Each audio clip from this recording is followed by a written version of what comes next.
Welcome, everybody. Sunny days. I want to welcome alternate director McKellar from Salmo. And I don't think we have other alternate directors here, but Fike, yes. Sorry, I forget the director site is alternate sometimes. Welcome, Director Fike. Okay. We acknowledge and respect the Indigenous people within whose traditional lands we are meeting today. I'll call for a motion to adopt the agenda with the inclusion of the items listed. Thank you. Further discussion. All those in favor? Opposed? Carried. Adoption of the minutes from our May board meeting. Hewitt? Jackman, any corrections, edits? Seeing none, all those in favor? Opposed? Carried. Thank you. We'll move right into delegations. Our first delegation this morning, very grateful to have Mount Wilderness Forever. We have Gary Deers, Zan Montner, and Carolyn Tramp. Come on up, Gary, and your team. So our delegations are 20 minutes. I know you know this, but I'll make sure you know. You got about 10 minutes for presentations. We'll do this when you're close to 10.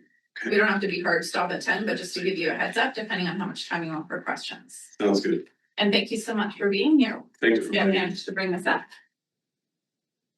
Good morning, members of the board. Thank you for inviting us to present our issues for your consideration.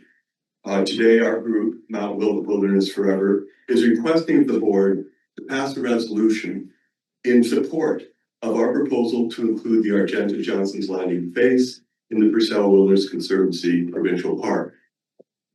Please let me introduce our delegation. Zan Montner.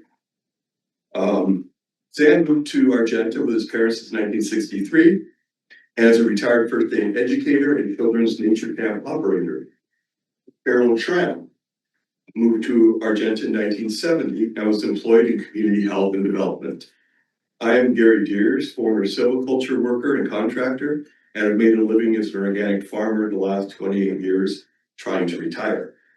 I'm the newcomer in the group, having lived in Argenta for only 47 years. The Argenta Johnson's Landing face, which I will call the Argenta face, lies at the northeast tip of Kootenay Lake. But you can see here the red area, which is the Argenta face. And note that the Argenta face is bordered on three sides by the Purcell Wilderness Conservancy Provincial Park, which I will call the Conservancy. This is the only intact ecosystem in Southeast BC, according to BC Parks. And we call the Argenta face the missing piece. It is the goal of our group to include the Argenta face within the Conservancy, protecting the park from the mountaintops down to the shores of Kootenay Lake, while also protecting our communities, Argenta to the north and Johnson's Landing to the south. Tourism is a large economic driver for our region, and much of this is based on nature recreation, which residents of the region also appreciate. There are trails on the Argenta face leading to Mount Willett, Heart Lake, and Kootenay Joe, which people of the region enjoy and yet to be discovered by tourists. Kootenay Lake Provincial Park has two very popular campgrounds across the lake from the Argenta face, Lost Ledge and Davis campgrounds. Campers from our region and all over the world enjoy one of the West Kootenay's most magnificent views, including Mount Willett, the tallest mountain rising directly from Kootenay Lake. Let's protect this both inspiring and valuable view with park designation for the landscape of the Argenta face. Already in the OCP for this area is the recognition of the Class A Conservancy and its importance to the community. And there is encouragement for the designation of the lakeshore lands north of Bulmer's Point to be undeveloped community parkland. In the photo, you can see the unique tufa formation in this area recommended for park protection in the OCP.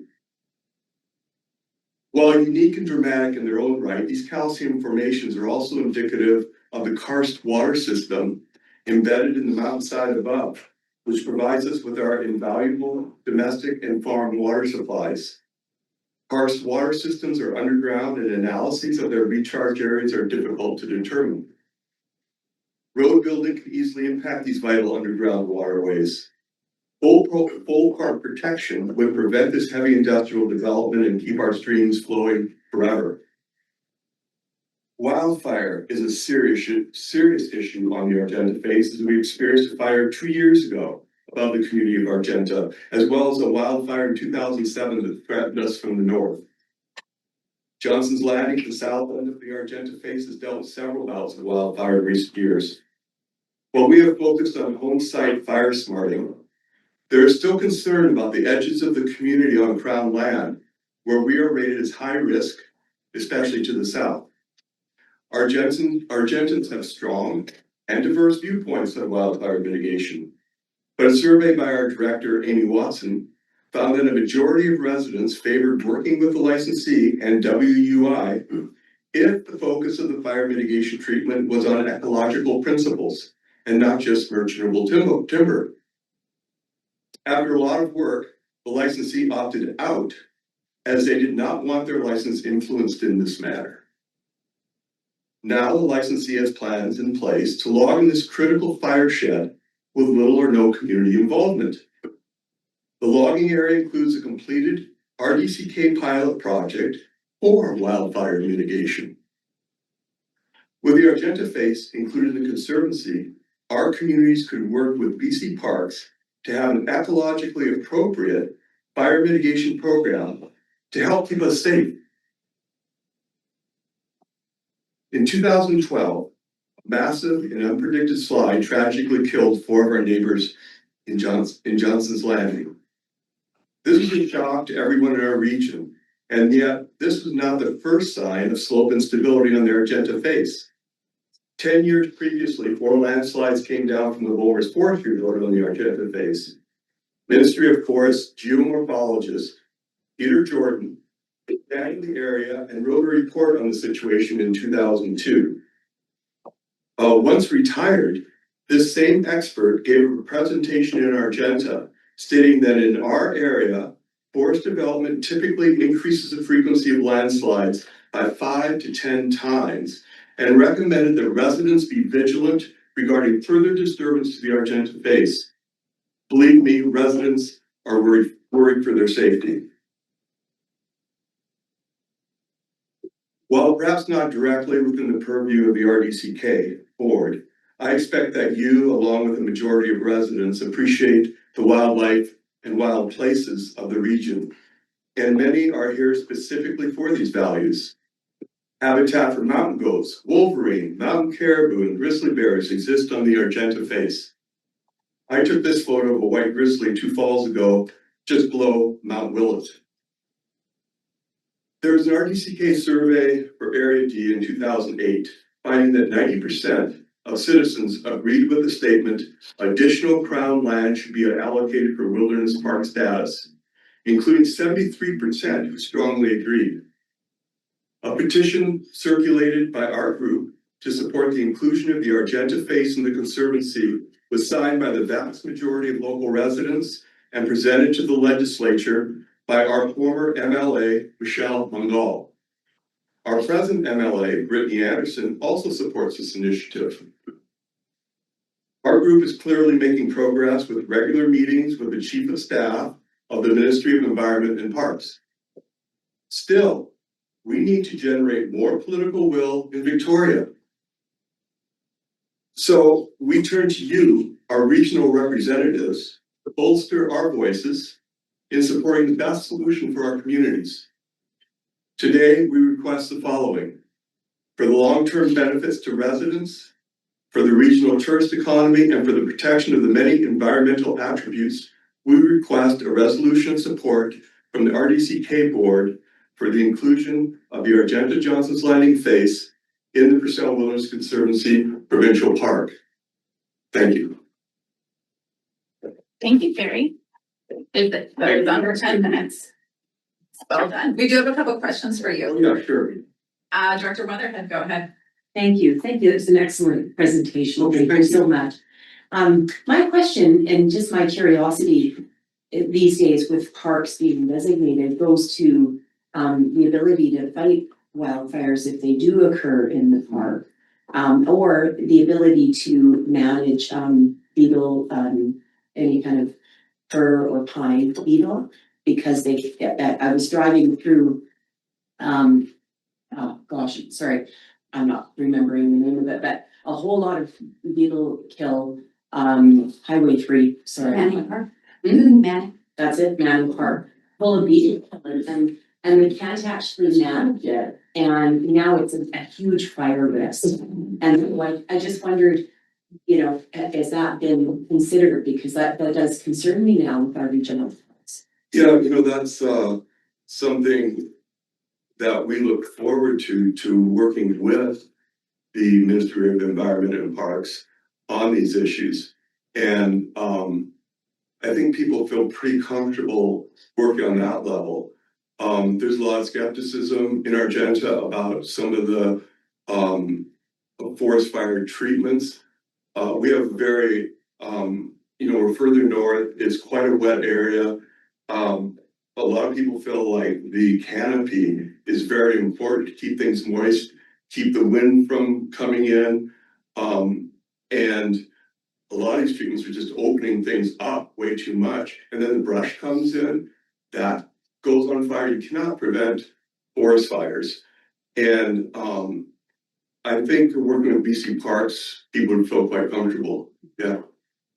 Thanks for the question. Director Popoff.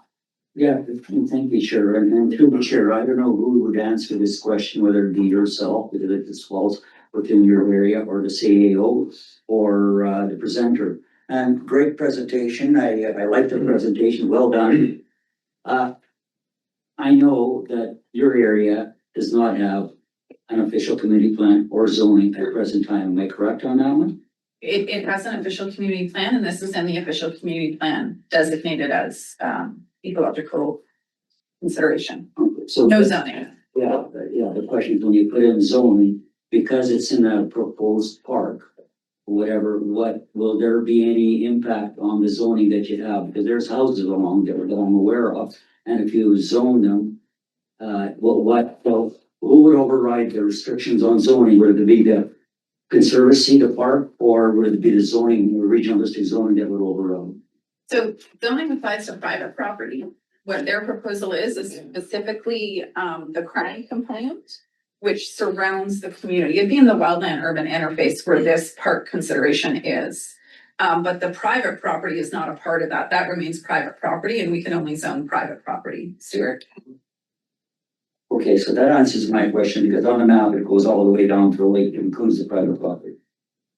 Go ahead, Gary. I think it's just Yeah. a mapping for what you're looking at. Yeah, Go it was ahead. kind of a general map, that first map that you saw, it was a very generalized map, and we have gotten in trouble with that before. People are very concerned about their private property, and we're very clear in our proposal, this is crown land only.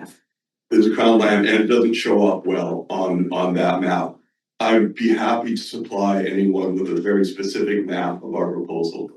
And it leaves out all private property. Well, thank you, that answered my question. Okay, good one. Other questions? I do have a comment, but go ahead, Director Tierney. Yeah, thank you, Chair.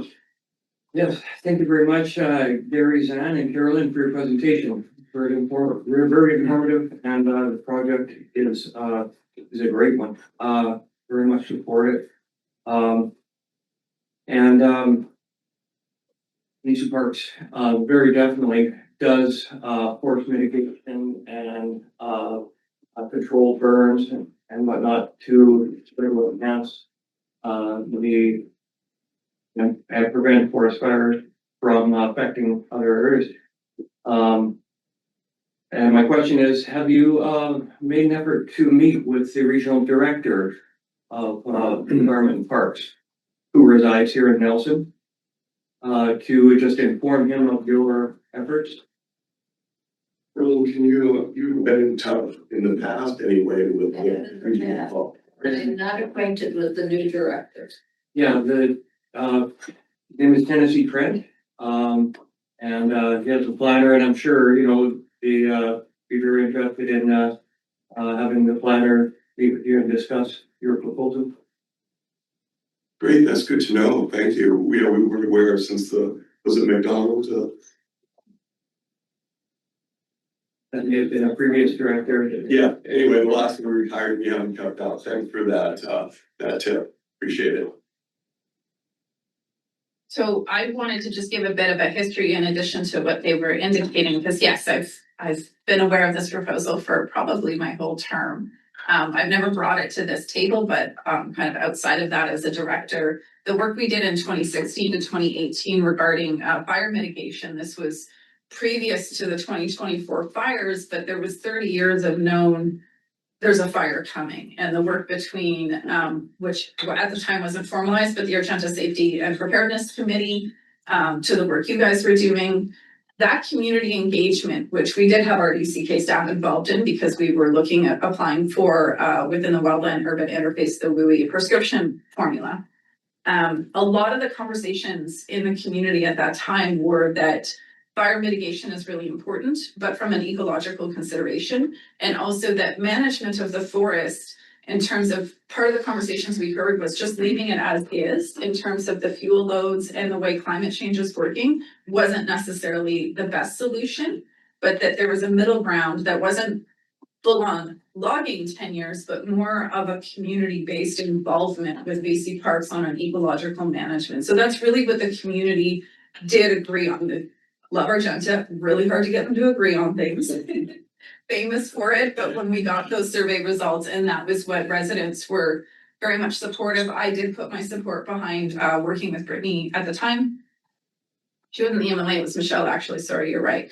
And let them know I provided a letter of support as director at the time, indicating that if it included ecological management and fire smart fuel mitigation from an ecological perspective, I supported the proposal, and I remain in support in that regards.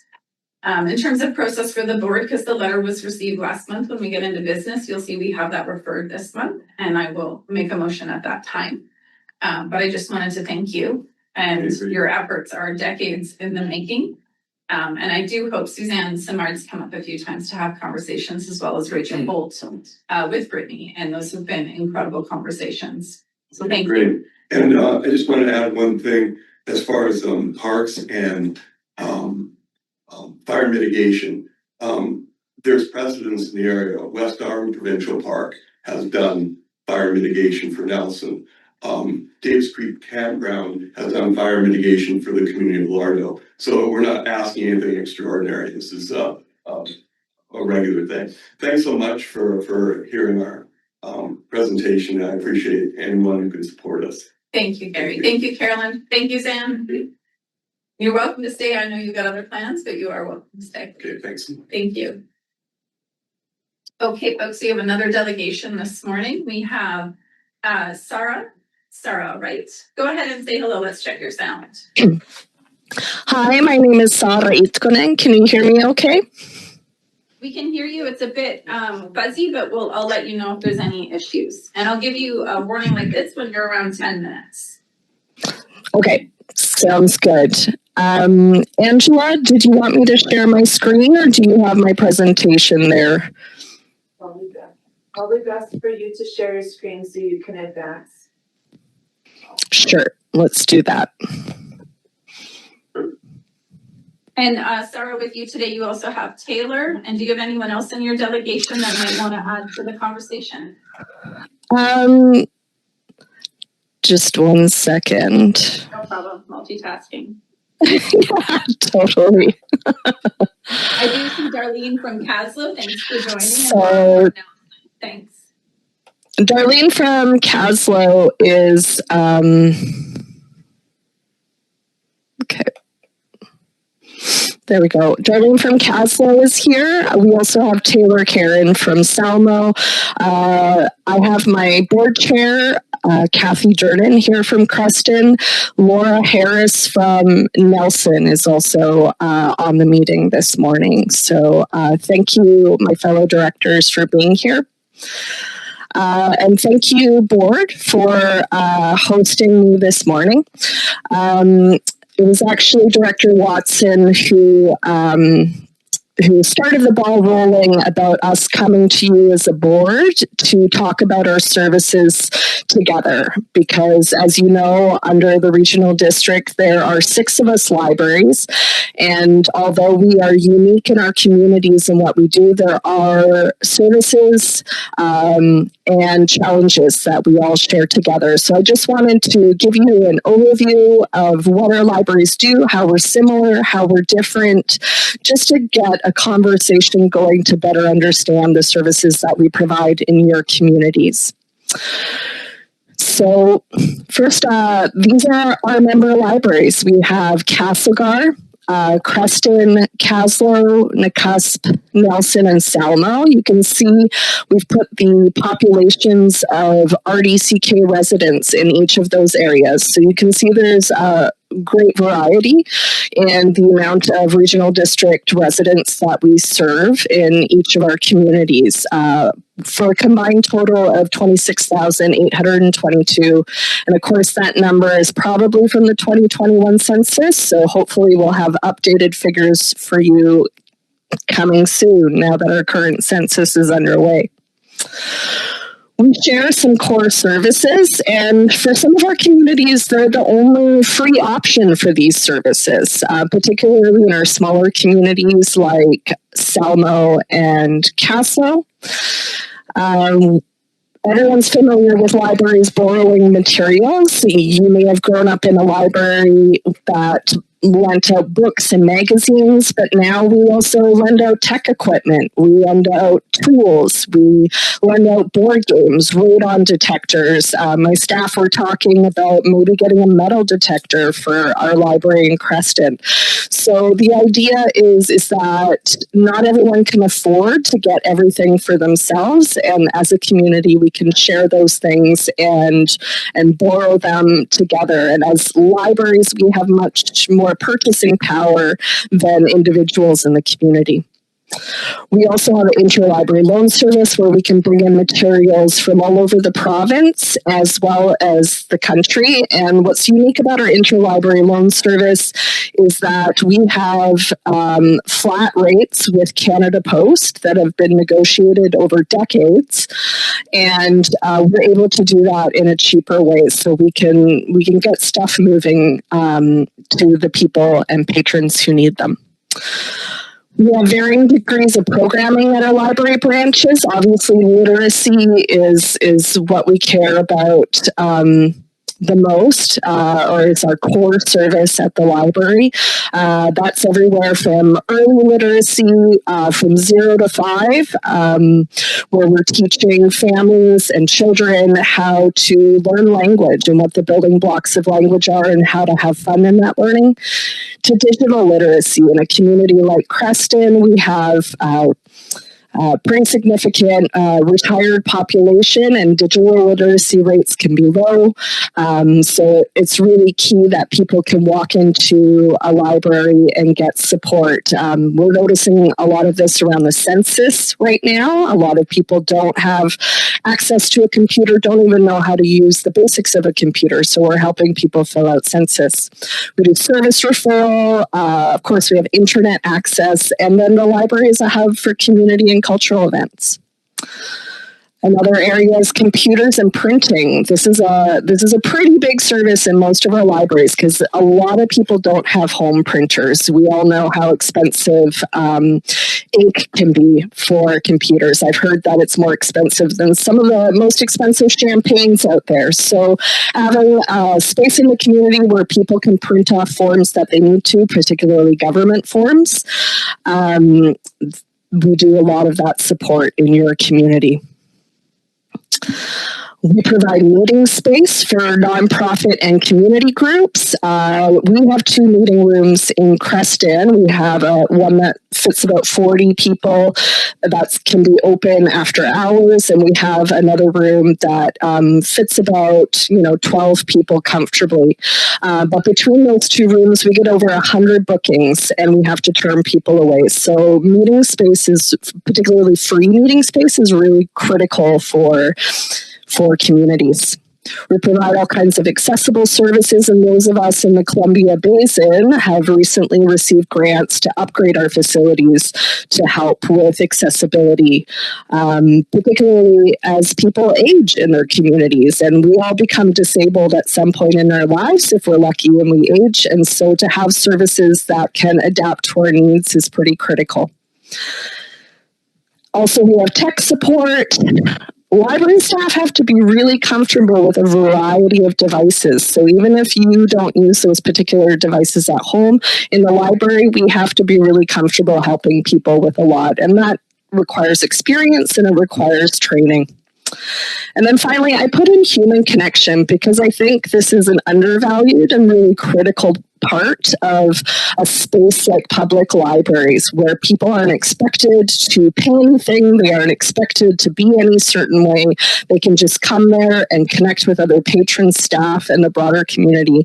And we saw how critical this was during COVID. And we see it also with a lot of seniors that don't have other connections. And sometimes the library, because we're there and we have existing relationships with folks, we can refer them to other services that might support them along the way. Now, I just have some graphs I wanted to show you because I know it can be helpful to sort of look at all of our libraries as a whole and see how we're similar and see how we're different. And here we have a graph of our visitors. You can see total in-person visits in your regional district libraries in 2025 was almost 300,000 people, and just about as many online. That's on our website and our electronic resources that we subscribe to and pay for so patrons don't have to. And you can see there's great variety from Nelson to Caslow and the Cusp. You know, there's great variety in how many people are using our library. But I'm really proud of how many people use our service in our facilities. I also have a chart here about staffing. You can see full-time and part-time staffing. You can see there's a lot of part-time staffing in Creston. That's because we had to close on Fridays for service because of budget shortfalls, which is something that libraries are facing across the province. And a lot of our libraries depend on part-time staff because we don't have funding to pay for full-time staff. So it's really your funding from the regional district and our municipalities is really critical for having the people to run all the services that we do. Now, we just have some community highlights here. I'll start with mine, and I believe Taylor is here from Salmo. We have Laura from Nelson, and also Darlene from Caslow that can share a little bit about what they've been doing in their libraries. But something I'm particularly proud of in Creston last year, we noticed that mostly because of sort of online arguing and polarization, we saw these really sort of heated arguments about a possible homeless shelter in our community. And as library providers, I've worked in public libraries for 16 years, both in Vancouver and here in Creston. We have a unique viewpoint in sort of trends that are happening in our communities. And we felt like this was a really good opportunity to bring all kinds of community service providers to the table to talk about homelessness and trauma and housing and in our community in a more nuanced and relaxed way to sort of take the temperature down of the conversation. And so we did a series of panel discussions, and they were so popular, we had standing room only in our meeting rooms. And as a result of those panel discussions, we've had service providers start meeting regularly and talking to each other better. So that providing a space for community partners to collaborate is really critical for that. Now, Taylor, are you online? Are you able to share your story? Awesome. Oh, hi everybody. So Salmo, as Sada, thank you Sada for covering so much of what happens in our libraries. But like she said, there's differences in each of our communities, and Salmo, we're not as remote as Caslow, but we are out here kind of on our own in some aspects. And there's a lot of groups within our community, and something that I'm proud of that the Salmo Library has done in the last little while has been really working with those groups. So we have our emergency services groups. They meet here monthly. We also have the Duke Society group who meets here, uses the library space. We also are providing a connection spot for our seniors. The seniors group comes and has coffee here once a month. And we have our weekly programs with CBAL, the Columbia Basin Alliance for Literacy. Salmo has its community center, but the library is in a very great location within Salmo that creates an opportunity for economic and social connection. And I'm really proud of how we've used our location and our staff to value the groups within the community and build networks and support within that. And from that, we see all the trickle down that happens. When you have the impacts, the daycare comes here once a week with the kids, and then those kids come back with their parents.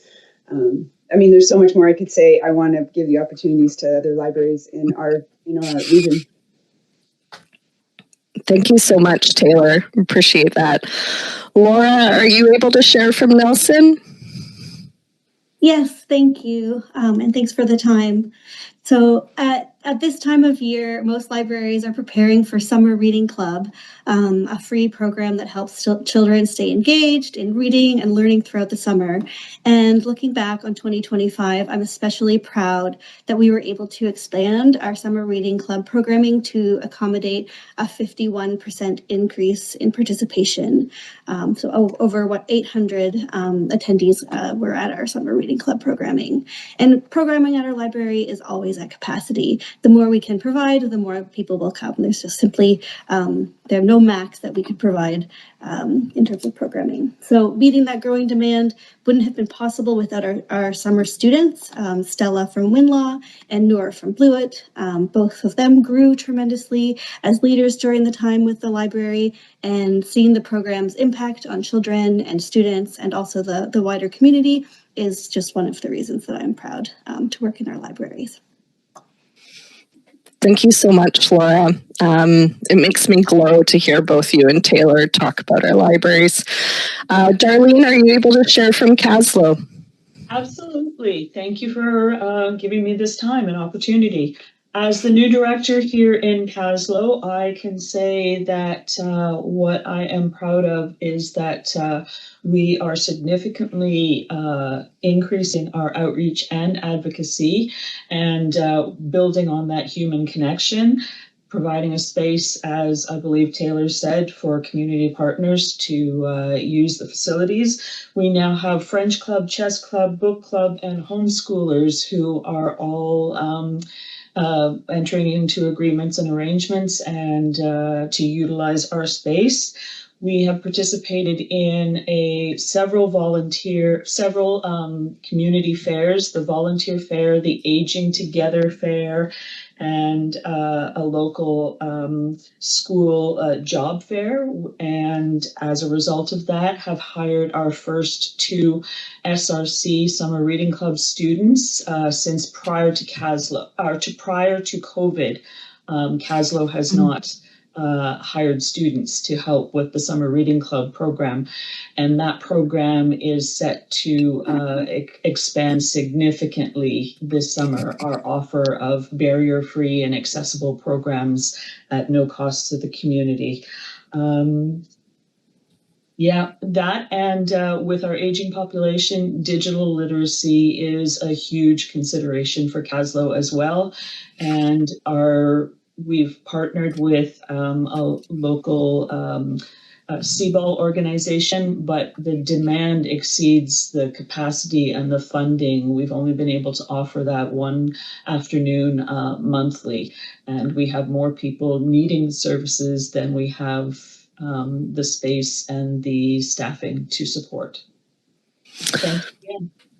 Thank you, Darlene. That segues really nicely into our final slides here, which is funding. So here is the breakdown you can see for municipal versus regional district funding, and you can see that it varies greatly.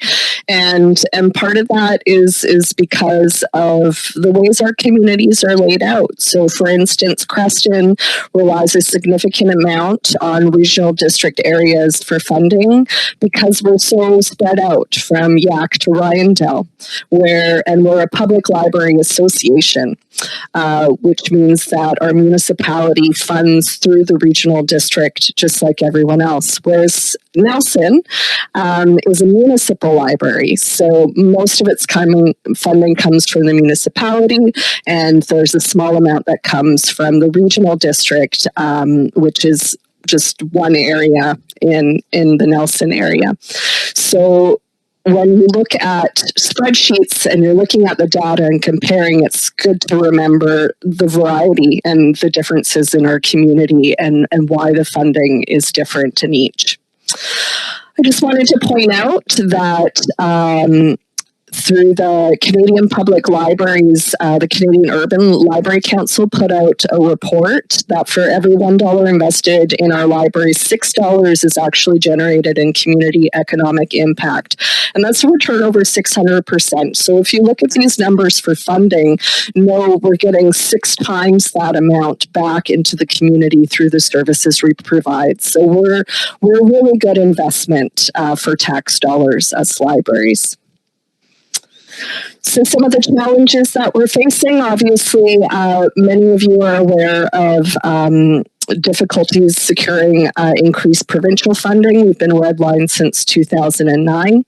And part of that spills over into being able to pay people wages. It's really great to offer services and to have stuff in libraries, but if you don't have people to keep it all running, and particularly around areas in programming, which people, our communities really enjoy and can't get enough of, those wages need to keep up with the cost of living, and that is impacted by our affordability crisis. So we see a lot more vulnerable community members in our facilities, and our facilities are also aging, and we can't really keep up always with public demand. Director Watson, Caslow is working so hard to fund for a new facility because their space is just too small for the demand of the service. So thank you for listening. I just wanted to ask if anyone has any questions that they would like to ask of us directors here. Thanks, Sarah, so much. We're about 2 minutes to time, but we'll see what questions there are. We're super hard on that. Is there any questions?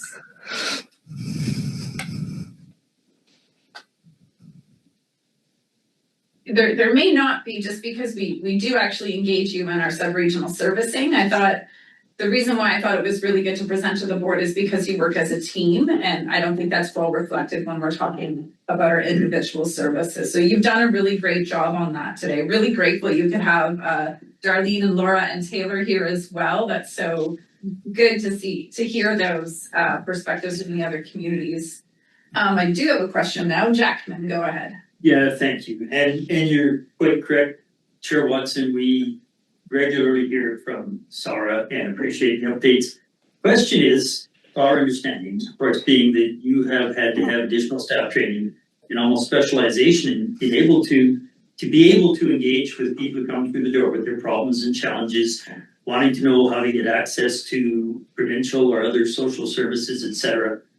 Have you been able to quantify that? The time, training, the level of additional support you're providing, as opposed to, say, what a library might look like 40 or 50 years ago. Of course, you wouldn't go back that far.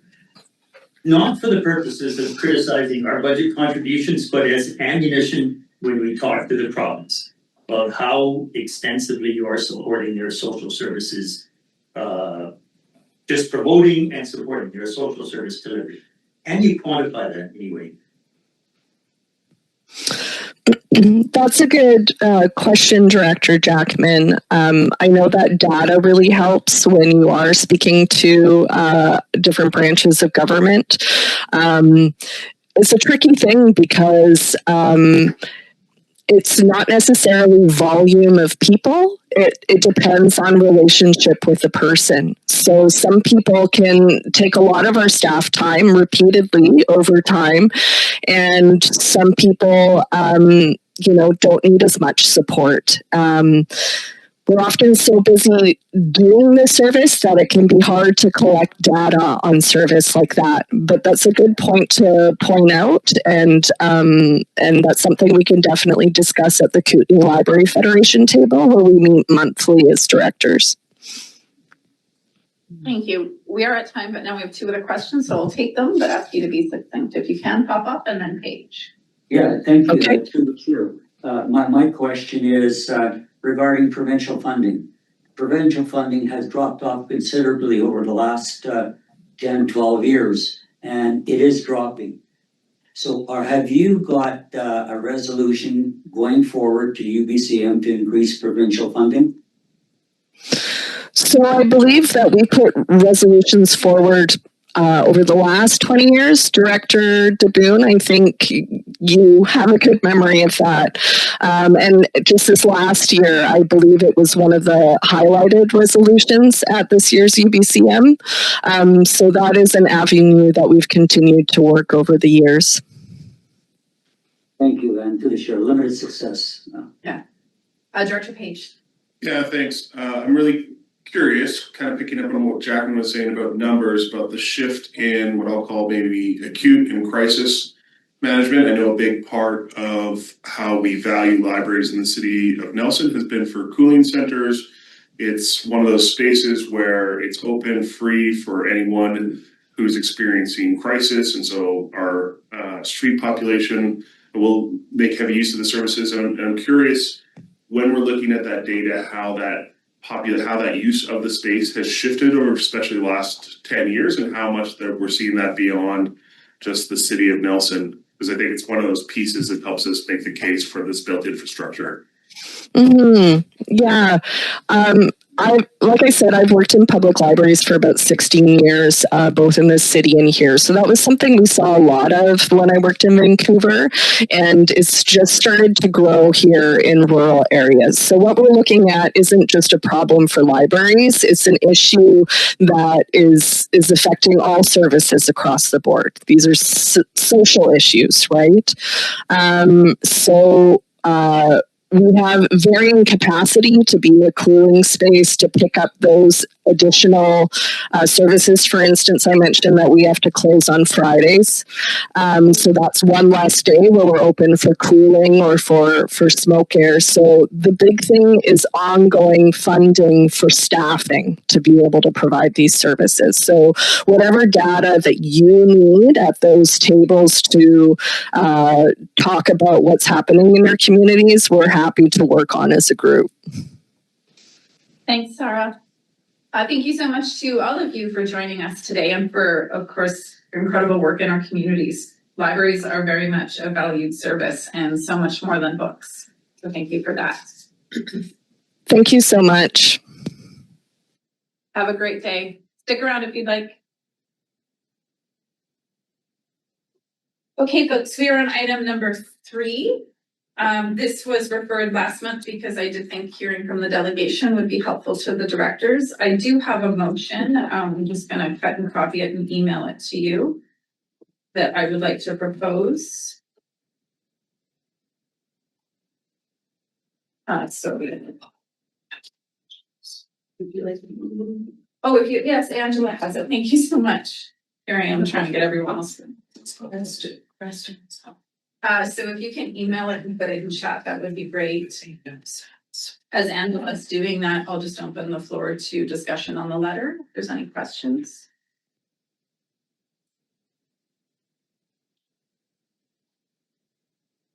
Okay, I'm going to go ahead and read the motion because I do have it printed out.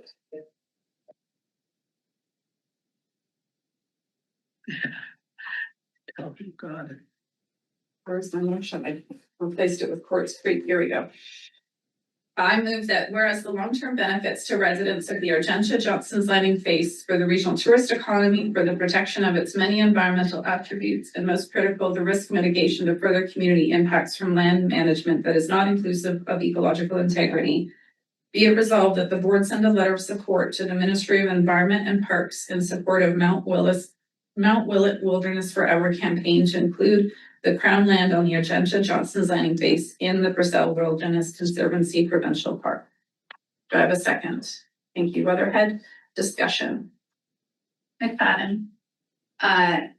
Yeah, I wrestle with, like, I read through the letter, I listened to the presentation, feeling a little out of my depth in, like, okay, this is going to impact other things in our region, including forestry. And some of the concerns that even Director Weatherhead said, it's easy to say that being a part of park, they're still going to do fire mitigation, but I know Manning Park has been struggling. They know it's ready for wildfire, but because it's park, they've been struggling to deal with any of that, and so it's just sitting there waiting to all go up in flames, and so I do really struggle feeling like I don't feel like I have the wisdom to say this is the right choice for that region for all the concerns that they have. I just don't know if it is. Nor am I knowing whether or not I have had great conversations with many different aspects of our forestry industry. And they do a lot of really good work in looking at all these demographics. So there's like people that actually do this work that are way more educated than I am, that I don't feel comfortable putting my support behind something that I don't think I know if this is the right choice for the reasons that that group is looking for them. So I can't support it for those reasons. Jackman? Thank you. So I don't have the clear words like I should have. Manning Park, I worked in Manning Park in the 70s. After spruce budworm wiped out everything, I remember clearly big, huge posters there showing you what's what, but you could just see it. And it did regrow, and now it's being wiped out again. Different bug, different issue. This is what happens in parks. And it's optimistic to say that the province will start to manage parks. Look at Pilot Point. Massive blowdown. Just look at where it is. All three arms of the lake meet there. Huge fire risk. People live right next to it. And the answer is, well, we got a lot of work to do, a lot of places to go. It is highly optimistic to think you're going to create a new park area and then get focal point right away. Oh, and let's also mitigate your fuel things. So let's be realistic. I don't mind the letter saying, or the request to say, yeah, this is an area with local support and interest that would make an easy inclusion. Of course, TSA timber supply rate evaluation may have other stuff to say about it. Because when you look at the landscape, that little hump of land there is a lot easier to walk than up the next mountainside. And that's probably why that piece was excluded from the original conservancy, because it is operable, or much more operable than going further into Black Mountain. So again, we're dabbling into the edges of this. If we write a letter, would we not say, here's one area where communities have expressed interest, it kind of makes sense, but could you tell us what areas are you looking at as a province for inclusion in parks or conservation areas? Let's ask for a more complete picture, saying, yeah, we understand this one, tell us more. Okay. So, Hewlett, go ahead. Thank you, Chair. Further to the previous two speakers, and especially Director McFadden, about the other values. Do we know, have they analyzed what the economic impacts will be? Because is it, sure, there are forest companies that aren't local, but there's I know there's a woodlot in that area. How is that going to be impacted? Then therefore impacts directly their local economy for some of their residents. So I would be really interested to know if that kind of analysis has been done. So it helps in one area, but then it harms in another. And as Director Jackman said, forest companies are now managing for a variety of values. So I'm on the fence at this point. So I can provide more context for both of you. I'll just wait until the end. So in terms of working with mitigation in the park, we've actually had 2 fires in the park that butted up against the community, one in 2023 and one in 2018. As soon as a fire is anywhere near a community, regardless on the status, they fight it. So mitigation work has occurred in Fried Creek, it's occurred in Birchdale, and the park designation had no impact to BC Wildfire being able to do that. They then did further prescription work to protect those areas because they're high-risk fire areas. In terms of working with the licensees, there's actually 5 years of work done with the local licensee where they developed 2 community committees. One was specific to fire mitigation, so they worked with a lot of the folks who ended up becoming the ASAP crew that worked in 2024, and they specifically looked at the comparison between a shaded field break, clear cutting, and what the balance was to the merchantable timber and how to be fire risk adverse as well. On that committee was Greg Utzig, who is actually provincially known to do the lit review as an ecologist on all fire mitigation. He ended up producing a report out of that on best practices in logging for fire mitigation. The outcome of that committee, the licensee opted not to take most of their recommendations because it was not appeasable to the fire mitigation work they wanted to do. And it was also when the province changed it so that they fund them to do specific mitigation work, which is more of a cleanup than a type of way that you harvest. So that became a big concern to the community because they put significant years into that work with them, with meetings on a monthly basis. The other committee that was developed was on the visual quality objectives, the VQOs, which are actually in legislation for this area. That committee's recommendations were basically trying to uphold the VQOs, the visual quality objectives. And the licensee did get an exemption to not meet those. So the recreational values that were established in the last timber supply area, timber supply commitments, were not upheld because it didn't work for the licensee. The end result of all of that was the licensee opted not to work with the regional district at all on pursuing that prescription. And that was the last time I think we had the option to be a regional district or a local government that work on prescriptions with communities at the table. So the community spent more than 5 years working specifically with licensees to try and find the common ground between risk management and harvesting. And the Purcell Conservancy work was always ongoing throughout that. And at that time they were at odds because they wanted nothing. And now they've come together as this is the way that could move forward. They've met with the Minister of Parks over years, depending on who it was. They've had several meetings with them. In terms of an economic analysis, a lot of the information, especially for the private woodlots, is not information that is willingly provided. The other part to that is that we're no longer getting referrals on those. I actually have to chase them. So there's a lot of information that's not available to the public without FOIs are going to get them. So their ability to do an economic analysis based on what they're harvesting has not been so feasible because normally they rely on referrals. I've actually been brought in more in the last 2 years to try and get those referrals back to the community so they can engage. So that's more of the information. Yeah, go ahead. Thank you. To the chair. What about watersheds in the case of wildfire? Can those be protected if it's parklands above where the homes where the wildfire happens if there is a wildfire? I don't think I can get into watershed protection provisions. I think the watershed work we're doing in Goat River, what we'll see from Quartz Creek is actually a multiple year process. The watershed work that the province put into the Water Sustainability Act is years of engagement, hundreds of thousands of dollars, and then it requires an order in council, and one has been done across the province. So they were included in the initial watershed governance overview with like a 2-paragraph line indicating that they were an important watershed. That's as far as it got.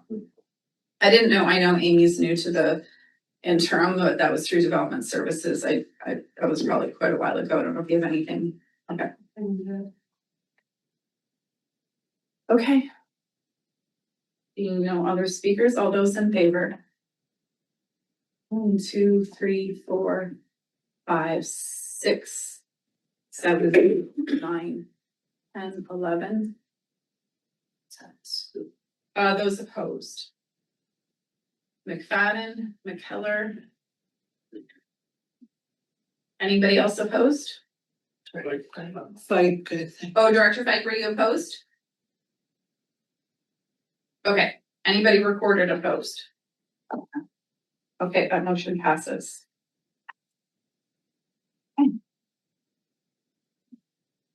With recommendation 4.1.1, Cascaron District Recreation Commission, you have a report, motion, Hannah. Yeah, I move that the board approve an additional $2,509,000 in funding from taxation be included in the project's draft financial plan for the Cascaron District Arena and Walking Track as outlined in the Cascaron District Direct Commission report dated May 25th, 2026. Thank you, McFadden. Further discussion? Cunningham, and then Graham. Yeah, yes, thank you. Just out of curiosity, what is the total amount of taxation on that service? And we go to staff. $17,509,000. Thank you. That's close. I do have Tricia in the room, so she's. Sorry, No, that's okay. but I knew the answer. And we have, Graham and then David off. David off, if you can stay muted until we call on you, thank you. Graham, go ahead. Thank you. I think the service should be included. Is there a service in here? Like what service is this? There is no service? Not yet. No, through the chair, this is part of the referendum process, so if the service is established. Okay, okay. It's unclear when you're reading. Director Davidoff, go ahead. Yeah, that was my point. Thanks, Director Graham. I had this clarified at the Rec Commission because my constituents were asking the question. All of this is charged to the new service, which is a City of Castlegar Area J service. So, and I asked that same question, like which services is being charged to. So that was explained the same way that the CAO just explained it. It's all referendum dependent and would all be charged to the new service that may be established. Thank you. Director Hewitt. I'm just, through the chair, I'm just wondering if the year of the draft financial plan should be put in there. Is it just the 2026 or a 5-year plan, or so that we're specific on what year we're including this in, or years? Yeah, we can include that. Yeah, go ahead. Yeah, through the chair, so this isn't, I understand the confusion. So this isn't for inclusion in the financial plan. This is for the financial plan. This is approving the financial plan for the service, the project plan for the service. So that's, so not the overall financial plan, but the financial plan for the service. Should the project proceed? Yeah, and so this, oh, sorry. It's not currently it's not in that big plan. It's for the project's draft financial plan. Further, Director Hewitt? No. Okay. David off for a second time, go ahead. I just chair a question to the CAO through the chair, if that's okay on this. Of course, yeah. Just to the CAO, would it help if we tacked on to the end of this resolution, subject to referendum approval, something like that, just to make it crystal clear? Well, through the chair, that means that that staff's not acting on this recommendation to include the project funding in the budget unless the referendum gets approved. But the whole point of this is to balance the project budget. So right now, before this motion came forward, the project is short $2.5 million. There's no source for it because the borrowing is maxed out. So this would approve $2.5 million being funded from taxation. To Yev's point, it's a project budget. It's not our 5-year financial plan where you're adding it. It's really just to show the source of that funding. So if you put subject to the referendum succeeding, then we don't do anything with this motion until the referendum passes, which means there's no way to show where that 2.5 is coming from, if that makes sense. Okay, supplemental here. Just note that in 5.1, where the actual referendum information is included, there's a timeline that outlines what needs to occur to achieve a specific timeline. And that's where it lists all these different steps. Supplemental, go ahead. Yeah, it just created confusion with my constituents in particular. And the thing is that could the CEO, again, through the chair to the CEO, could the CEO recommend any type of language to tack on here that would not disrupt what Area J and the city are trying to do, but would provide clarity to Area I residents? Through the chair, that the board approve an additional $2.509 million in funding from taxation for areas J in the city of Castlegar to be included in the project's draft financial plan. That could be added. So after the word taxation, it could specify area J in the Thank city you. of Castlegar. Could I make that amendment, Chair, right now? Move that amendment? Yes, I move that amendment, please, for clarity. And if there's a seconder, I spoke it. I'll second it. As the mover, you could accept it as a friendly. I can accept it as a friendly amendment too. Okay, it's accepted as a friendly amendment. We'll just make sure Angela has the wording. Thank you. Angela's had it, okay. And the reported 5.1 really helped me understand how this all works and clarify the exclusion of area I quite clearly. So that's a really good, you can even cut and copy the piece that for me made a lot of sense. Further discussion? All those in favor? Opposed? Carried.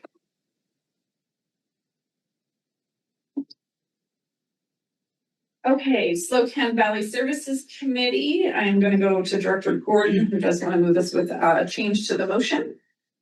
Yeah, I'd like to move that the board directs staff to prepare a certain establishment bylaw for a literacy contribution service within a defined portion of electoral area H and New Denver.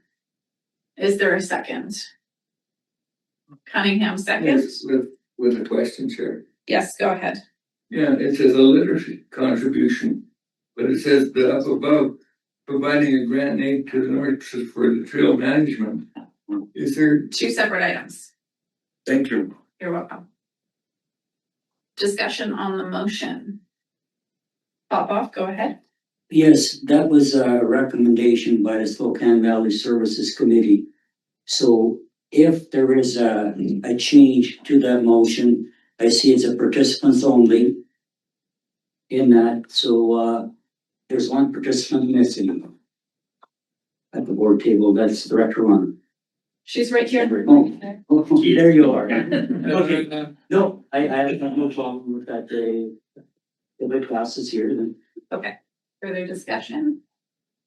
Participants, all those in favor? So that is Silverton, Slocan, H, and Fike. So you have 3 in favor, opposed? You're neither? Oh, I'm opposed to that motion. Okay, so opposed? Yes. Thank you. Reported opposed. Reported opposed, that motion passes. Oh, wait, it's waited. Yeah. Hold on, and you gotta do some that. So.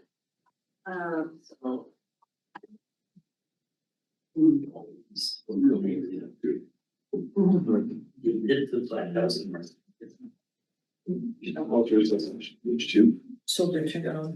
Let's reach. Okay, we're good. It passes, thank you.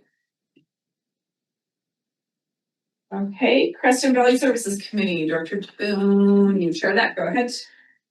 That the board directs staff to develop a proposed next stage work plan associated with the Creston Valley Alternative Water Supply Initiative, including comparative business case analysis, refinement of demand and infrastructure assumptions, governance and service delivery considerations, integration with watershed sustainability and drought adaptation initiatives, and exploration of funding opportunities. And that staff report back with proposed scope, budget, and implementation considerations.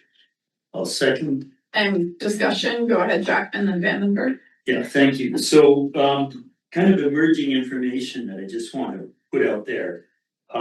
Parallel to this, we're doing the Gold River watershed investigation. Recent email from staff is they're looking at developing a dry farming strategy.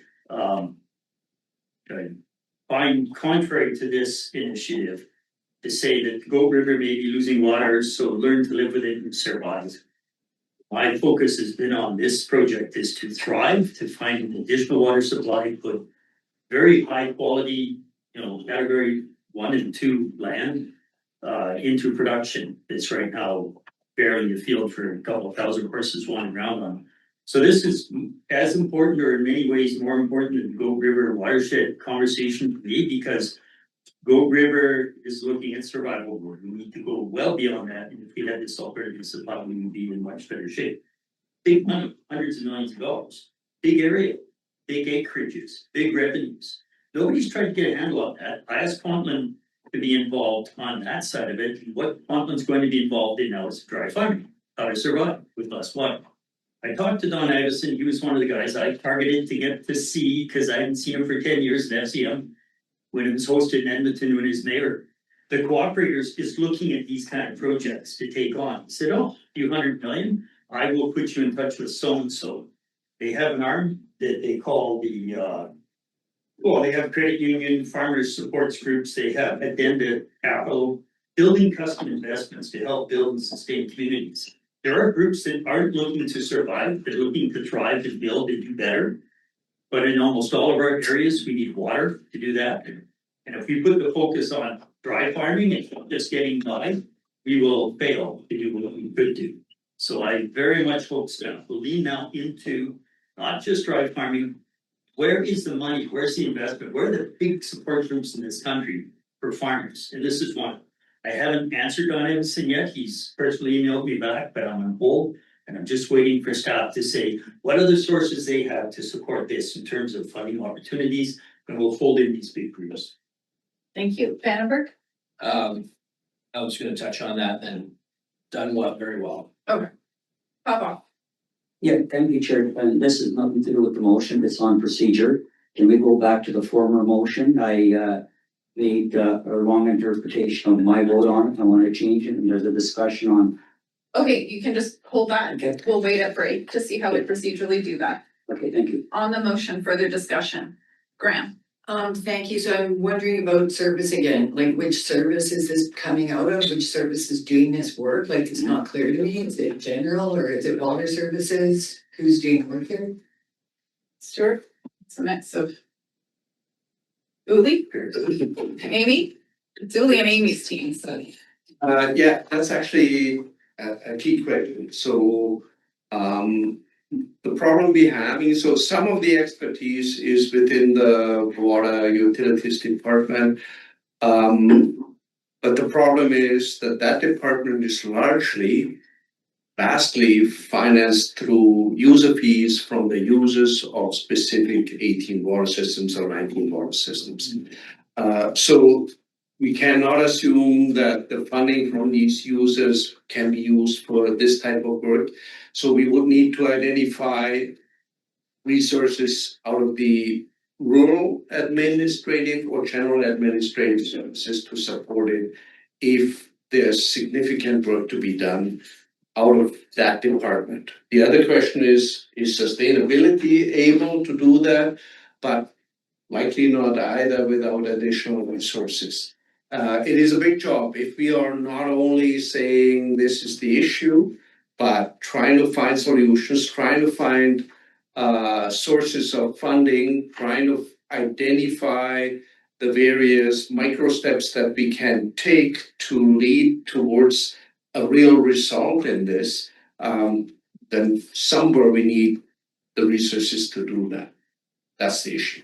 Supplemental. Go ahead, Graham. So then I would question why this would be participants only if this is not a service of the participants that are participating. Well, to the chair, participants only could be the whole board. But wouldn't that be an all vote? From Crescent Valley Services? Where it came from. Because it came from their minutes, that's why it's under Creston Valley Services. I think the note is that if it's bridging several departments that has all participants, it should be all vote. Angela? It would be, if all participants in this recommendation, it would be all vote, but Yeah. at the time I was unaware of who was participating. I think given the question regarding service it falls under and it's across several departments and under environmental services, it's several. Through the chair, we had intended to bring this topic as well to the Water Services Committee to be discussed on a broader level, but we didn't have a meeting, weren't ready to bring this forward. But next Water Services Committee, we intend to bring this topic forward again for discussion with a larger group. And sorry, I just want to clarify, why is it weighted if there's no? This is to get this done. Administration and operation of a service. But just it's only good.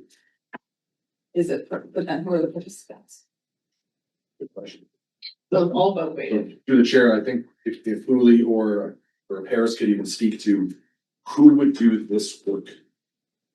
What staff member would prepare this report? That'll answer the question. Thank you, through the chair. Can you come on closer, please, Paris? Thanks. We see it as really important work. We've also expressed at CSLAC that we are at capacity at the moment. I think we can work with water services to prepare a joint report. Part of what we know as well is that the funding from that would support this type of work is discontinuing this fall. So there's some level of urgency for us to actually, if we want to take another step, for us to do it now. So I think between S105 and water services, we can complete this. I think the important note in this proposal, in this motion, is that it's to develop a work plan. I would assume in that work plan, you're going to come back with which services this is going to fall under, depending on funding mechanism. So I think for now, it's all vote weighted because we don't know. It's a work plan development that will determine that. So through the chair, no, because based on what Paris just told me, it would be sustainability, and then it would be the overhead funding that Rulabin provides to utilities that would fund this specific work. What's happening after that could be different, but this motion is directing a report to come back with this information in it. So my question was, who would be acting on this specific motion? Not who's doing the work that this report proposes. That could be different. So But who's doing this work is S105 and then utilities, but utilities it would be the portion of overhead that's funded from. And so Rulabin and S105 participants would be voting on this. If I may, the chair. Yes. From a utilities perspective, we are currently oversubscribed. We are working on system acquisitions at Big Star. We have the metering project in Ericsson, which is a huge time consumer and needs focus, needs So public really your engagement. ability to do the work though is not this motion. We need to just either move this or not move this. If you can't do it, put that in the work. I'm just saying, from our perspective, to contribute to that work, not before the fall. That's fine. We're not asking you to jump a queue. We're just saying it's in your department as well as sustainability. McFadden. I think my question was answered, which really was around who is paying for this specific. I understand it's not the actual full proposal yet, but who's paying to actually do this so that I know how to vote if I'm voting, all that stuff. So I think what I'm hearing is it's not actually, if you're not a part of the utilities or this Rulabin or sustainability, I don't have to worry about it. So that's great. Service participants are going to be rule affairs and sustainability. Yeah. Okay. Page for a first time, Jackman, go ahead. Or great, page for a first time. So quickly, and it may be friendly, but I'm just gonna point out, develop a proposed next stage associated with the value alternative, and then further on, we do another proposal. Like, there's a lot of hedged language in this particular resolution that. If you're making an amendment, can you actually write that out? Because I am not following you. Well, you're saying you're proposing a next stage work plan associated with the Crescent Valley Alternative Water Supply Initiative. Like, is it a work plan? What is the word you're proposing be amended? Well, pull out the word associated, be a proposed next stage work plan for the. That's friendly. Okay, associated is out. That's what you're proposing. With yeah. Pull it out, work plan for the Crescent Valley. Yes, the work plan for the Crescent Valley. Do it Spanish. Okay. Just like it Who is. moved that motion? I second friendly. Friendly? Okay, thank you very much. Jackman, go ahead. Right, but this will have massive impacts on the future capital works required for Ericsson, Lister, where we have $30 million of asbestos cement pipe to either abandon in place or remove. Big impacts on others. I've always seen this as being starting in A105, and we do contribute as rural members. 2026, $1.28 million towards the A103. Just hoping once Uli gets over his current work plan issues, that it would transition from A105 to the rural admin contribution to A103. There's got to be a way to make this work because this is very large money down the road in terms of saving on our capital upgrade replacement on our largest water systems. Graham for a second now, go ahead. Thank you. So just going back to the fundamentals of this operation of the regional district, that we don't borrow and lend between services and each service has its own budget and all this stuff. this motion says, to develop a proposed next stage work plan. So what about the initial stage work plan? Where was the funding from that? Water services. The shares were the same, yes. Yeah. Water services and sustainability, it's been the same. So supplemental, shouldn't we be discussing this at water services, or I guess we said we will be. Yes. So, but what if we put this forward, then is there a point to discuss it after it's already been approved? Don't you usually discuss before? Julie, go ahead. I mean, in the end, it's timing and funding, so we will bring the overall topic to Water Service Committee. Talk about current challenges, work plans, challenges within the utilities department. And from there, we can lay out a work plan, how we address the competing priorities that we have within that department at this point. Yeah, it's probably too big of a discussion to discuss it here at the board level. Just for clarity, through the chair, when you're talking about 105, it's A 105, not S It's 105. sustainability, S105. And S 105 didn't get a chance to discuss this as far as, unless it happened way back in December, which I don't believe so. So we're being participants in that service are being asked to fund something that they haven't been privy to the discussions that occurred at that regarding this. So I think it's important to capture that this project is bridging several aspects. Water is not just the utility, it's actually the watershed as well. So it's been presented and mostly focused at Creston Valley Services Committee because it's in the Creston Valley. Water Services has received information on the expansion of the alternative water stuff in terms of its preliminary work. Sustainability is the staff being there, but the project could go to all committees and then end up here. But it's just getting creative about the fact that this isn't a siloed service doing this because water services isn't siloed. If you wanted sustainability, you could refer it to there as well, and we can talk about it again in October when we meet. But I think by then we would have already seen the work plan. Paris, you got up. I'm sorry, go ahead. Thank you, through the chair. I don't think it's a hugely significant piece of work. I think to move it to a next step is a critical piece to outline what's involved. But I don't think it would be a significant demand on our time. So I don't think it's a huge demand on Service 105 in terms of the cost. I think it's something that we can manage. The work plan will articulate those specifics, and if we wanted at that time to go to all the committees that it references, then that is totally up to the board's purview. Devon. I believe part of this, the importance of this is timing. And because we're doing the Goat River Water Sustainability Study now, we need to know how this links in, because when we start making decisions on water sustainability on the Goat River, that has an impact on our entire agriculture industry, as well as every user on there. We want to know in the right window of time how this links in, and how we can supplement water from watershed that may not be sustainable for the valley. So again, the importance of this is to try to link that timing together so that when these studies are progressing, we can take this into consideration as well, because we basically have to.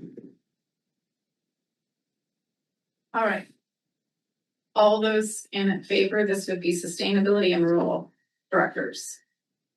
1, 2, 3, 4, 5, 6, 7, 8, 9, 10, 11. Like, you're not in this service, I'm sorry. Those opposed. If you didn't have your hand up in favor and you don't for opposed, you're in favor. That motion passes. Thank you.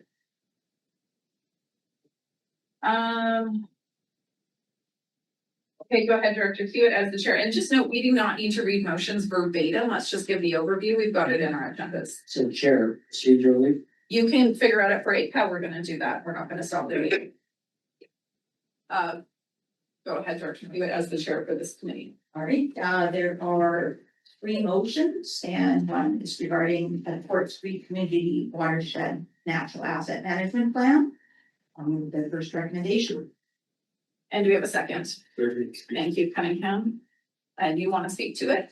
Yes, thank you. I mean, this has been, as you can see, we first saw the report last year, and in August, so it's good to see it, and staff has reviewed it. The question is, of course, where we go from here. And I know realize it's Quartz Creek, which is actually the community liner, but the fact that it's the first of a natural asset management plan, which has a plan for consideration of all the things that go into the operation of the creek. And also it's a way to make sure that the watershed is protected. Same thing as is happening in other areas. And perhaps, and I feel that, you know, that this in fact leads to many of us who have watersheds that are in the process of being logged or planned for logging, and decisions have to be made as which is more important or how you're going to get around it. And therefore, I certainly suggest that everybody, in fact, support this proposal. Thank you. And this one is to develop the work plan and bring that back as well. Further discussion? All those in favor? Opposed? Carries or participants only weighted, yes. Thank you. Go ahead, Director Huot. Right, the second motion is that the board directs staff to prepare a proposal to transition community sustainable living advisory committee from S105 to S100. Just paraphrasing. Thank you. Is there a second on that motion? Thank you, Popoff. Discussion. Paige, go ahead. Yeah, I appreciate that we've had broader discussions about how we make determinations and prioritizations for our climate action and how that fits into a broader work plan. This motion when I look at it feels backwards to me, because we're asking a committee that's participants only, that's always been a segment of the board, to develop basically a work plan to incorporate what their work has been into our broader work, which has been, there's been this separation between what our climate work is and the sustainability extra breach work. So I understand and appreciate that the membership for S105 is dwindling and looking to have a better fit. We have this larger governance review, but I think it's difficult for me to have participants only going off and directing staff to create a terms of reference to basically capture that climate work and start up a new committee that would be board work. I think that's something the board needs to work on. So through the chair, this is an all vote. Participants only, referencing general admin, is all vote. It's everybody. It's not just CSLAC voting on this. So The agenda is with participants only. But through the chair, the participants in the service is everybody. You can mean the same thing, right? Okay, fair enough. But it also is going back to that committee. They're discussing it. They're the ones developing. So through the chair, this says to come back to board. Does not come back to committee. Bad on the list. No. This should come back to board. It doesn't say that it should. Yes.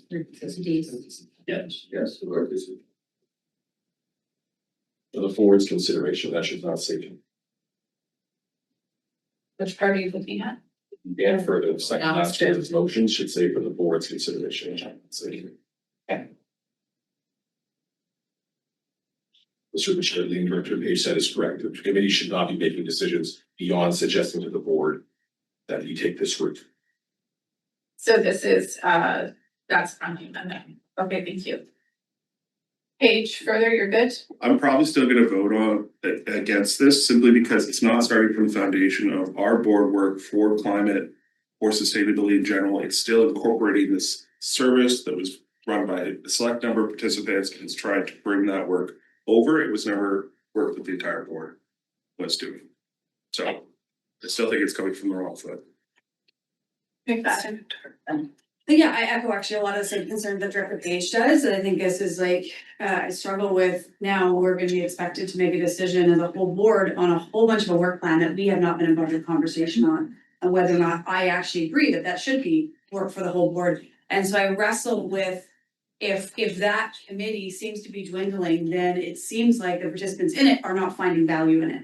Which means why would we then engulf all the work from that committee into the whole board if their own participants don't find value in what's happening at that table? So I will be voting no for those reasons because that's what I'm gauging. I don't sit at those tables, but if the participants are dwindling, that says that the participants are not finding value in that work, so then why would I look at bringing that work to the whole board? So to me, this just seems like time that I would vote no at the end of the day anyway, so that's where I land. It's, now you can all read committee reports at your own leisure. The report that was associated with this identified the surveys that were done. It was not lack of care for the work. It was that financially, every project we were supporting was not limited to the participants. It was actually full regional district. So the model of being able to ask who wants to be in this has been the detriment to the service. The work is valued by all participants and those survey results are in. So it was never about not valuing the work. It's that financially it didn't make equitable sense. That was the summary of the survey. Supplemental, I would say that as a board, we are talking about how to lessen the work that we are doing in order to maximize our time, a lot around this table and work plans. That again, my sentiment is still kind of the same. I don't think I want to add until we have a good grasp already on the work that we're funding as a whole board.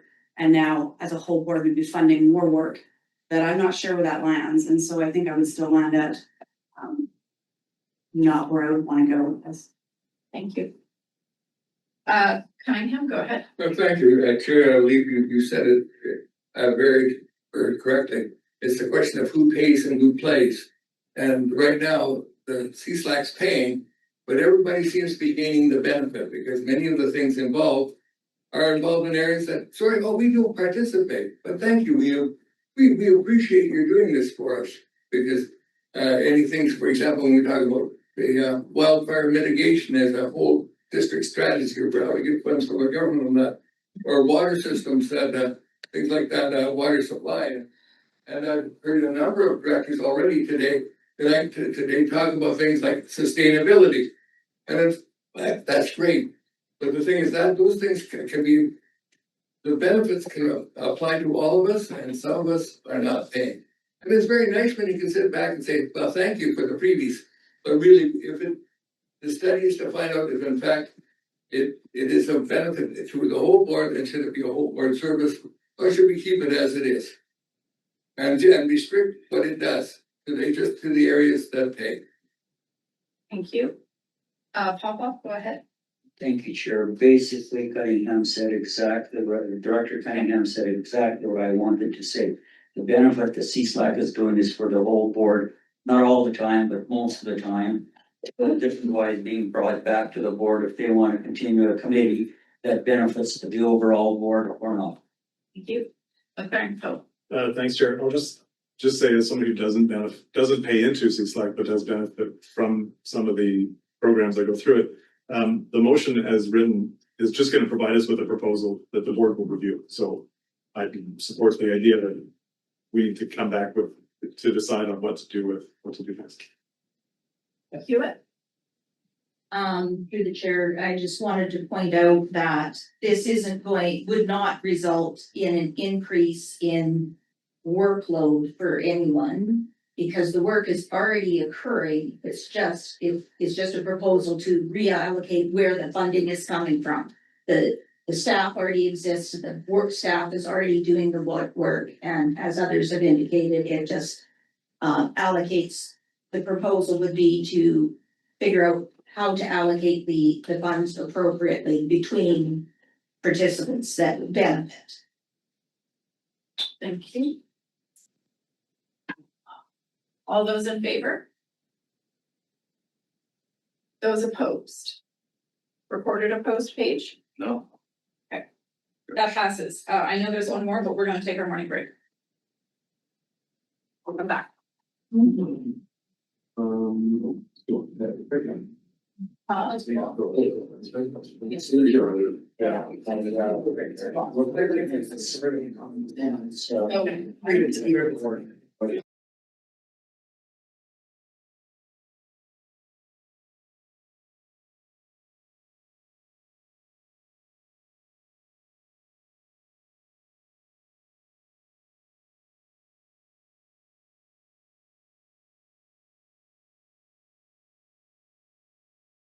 Great, welcome back. Director Hewitt, you want to go ahead with the third motion, or kind of the last line, but the sheet isn't. for members of the sustainability committee, the wording in these five has been updated to what I wanted changed to, but we have to do it as a change from what we voted on yesterday. It had in the last and further, it was an increase to grants revenue and a decrease to consulting fees, which would have doubled the income. So both of them are to say increase. Yes. So that's the only change in that resolution is that increase in grant revenue by 75,000 and an increase in consultant fees by 75,000. So I'll move that motion as a, and it's not amended because I'm reading it, right? Yes, that's correct. Do we have a second? Thank you, Jackman. Further discussion? Vandenberg. So I appreciate we spent some time discussing possibilities of this after some time to reflect. I don't know if it's the right time to invest into a project that has already been reviewed. You're talking about a section of land that's or area that's 3.5 kilometers. Yeah, it's primary. It's the assessment and the engineering. But the reality is that this project will cost a lot of millions of dollars. And it'll probably, because of the current deficit that we're experiencing with problems today, I don't see it being able to get the priority that it could deserve in a period of time. That money would have to be respent again to update anything of that nature. So I wonder, is this the right time to put something like this forward? I understand that section of highway is a challenge, so it's hard to say what it's really gonna cost at the end of the day and how that's gonna get funded. But I don't know that it's an appropriate time to invest into something that the likelihood, I sit on the mayors and chairs and know that with the projects that are approved, there still is not the funding. Creston, for example. So it's unlikely that this is proactive. It's gonna end up being reactive. Thank you. Pavel, go ahead. Yeah, thank you. And through the chair, in response to what's mentioned, this project has been on the books for quite a few years. You know, we've spoken to rural affairs about this. It's been there for quite a while. And this will provide a roadmap, basically, speaking to Ministry of Transportation and Highways, because that highway between New Denver and Silverton will be upgraded eventually. And this will give them an indication, this is when you're upgrading that highway, this is what we would like to do in local government in the two villages and two villages in Area H. And I've been there before where they proposed an overpass at Enterprise Creek rather than going around. And then the government's changed and the other government did the going around rather than the proposal that they had. So governments change. The government's changing, this could be a viable project and we're ready there to start that project. It might have to be updated based on their engineering, but they're going to be the main contributor to this project rather than the municipalities in Area H. Thank you. No further speakers, all those in favor, Hannah. Yeah, I'm gonna say, I've been wrestling with this since our meeting on Tuesday too, and I get that this is grant money and I guess ultimately the CBT will decide if this is a good use of CBT grant money or not, but I'm just concerned about the cost, the future costs of linking two very small communities for a very short stretch of road. The cost versus the benefit. And is this really at a time when we're, people are struggling financially in every way, it seems, is this really a priority we should be following up on? And so, although I was in favor on Tuesday, I just can't support this at this time. I think there are too many other things that we should be focusing on. Thank you. So I just want to note all committee participants are the ones wanting to speak, and we did speak about this at length, not to say you can't change your mind, but we're repeating the conversation at committee, which is not actually feasible at board given everything else we have to do. So if you want to speak, I'd love to hear from people who are not at CSLAC that are voting on this, if you have questions or concerns. Otherwise, if you're a CSLAC committee member, please go ahead and speak, but if you can focus on something that wasn't said or a question, go ahead, Tony. Not to pick on you, sorry, you were not. Thanks, Chair. I just wanted to make the point, and that I don't believe we should be doing this project. I heard we a few times. When Mott is rebuilding the road, the costs will not be fully extravagant because it will be rebuilding the road. The shoulder would be a bit bigger. And my only concern with this motion is, again, talking about $75,000. With the work staff have to do to tender out, which, you know, we will be recouping out of the 700,000. There's not nearly enough money there to do that engineering. So it's at least double that. And that's my only concern with this one. Okay, so we're still repeating the conversation at CSLAC, please. I know you're laughing, Alex. Sorry, the plural was in my head, not your first name, Alex. Please go ahead as the staff person on this report. Please go ahead. Thank you, through the chair. Just to address a couple of things quickly. So certainly, if the project were to ever go to a construction phase, there would be a detailed design phase, which would include further engineering. And so those costs aren't associated in this first phase, and it's not something that we would be repeating. And to speak a little bit to the affordability piece, I think that's something that can't be understated, is that we live in an auto-centric society, and the amount of provincial and federal budgets that are spent on highways and vehicle infrastructure it's massive. And it just there's no money spent on other options for residents, and many residents can't afford a vehicle or a personal vehicle. And these are two separate communities, but really it's one community separated by a stretch of Danish highway. So thank you. Thank you, Alex. I'm gonna go to David, if you were at the committee, I'd like to let people speak who are not at the committee, just to ask a question. Thank you, Paige, go ahead. We've had lots of discussions with the Nelson Cycling Club and the various infrastructure that they maintain and benefit brings to the community. At this stage, I do trust the Columbia Basin Trust in its current strategic plan, as it has initiatives, will add that layer of oversight in terms of where the value coming into this transportation grant lies. If they don't think it's the right kind of density or right kind of improvement, they will have their other options to consider for their budget. So I'm okay with that. And knowing that their strategic plan will shift over time, as it has in the past, this might be a window. So if there's the North Slocan Trail Society that wants to get some planning work done so that in the future when infrastructure is going in, there's a better sense of where and how we would support all those modalities, then I think it's appropriate to get that planning work done and see if CBT will support it and let them make that choice whether or not it's the best way to spend that money across the region. So I'll vote in support. It's all. So, yeah. David, go ahead, please. Yeah, so something new that I did not share yesterday or at our meeting, Chair, if that's okay. If it's related to the motion, yes. Yes, absolutely.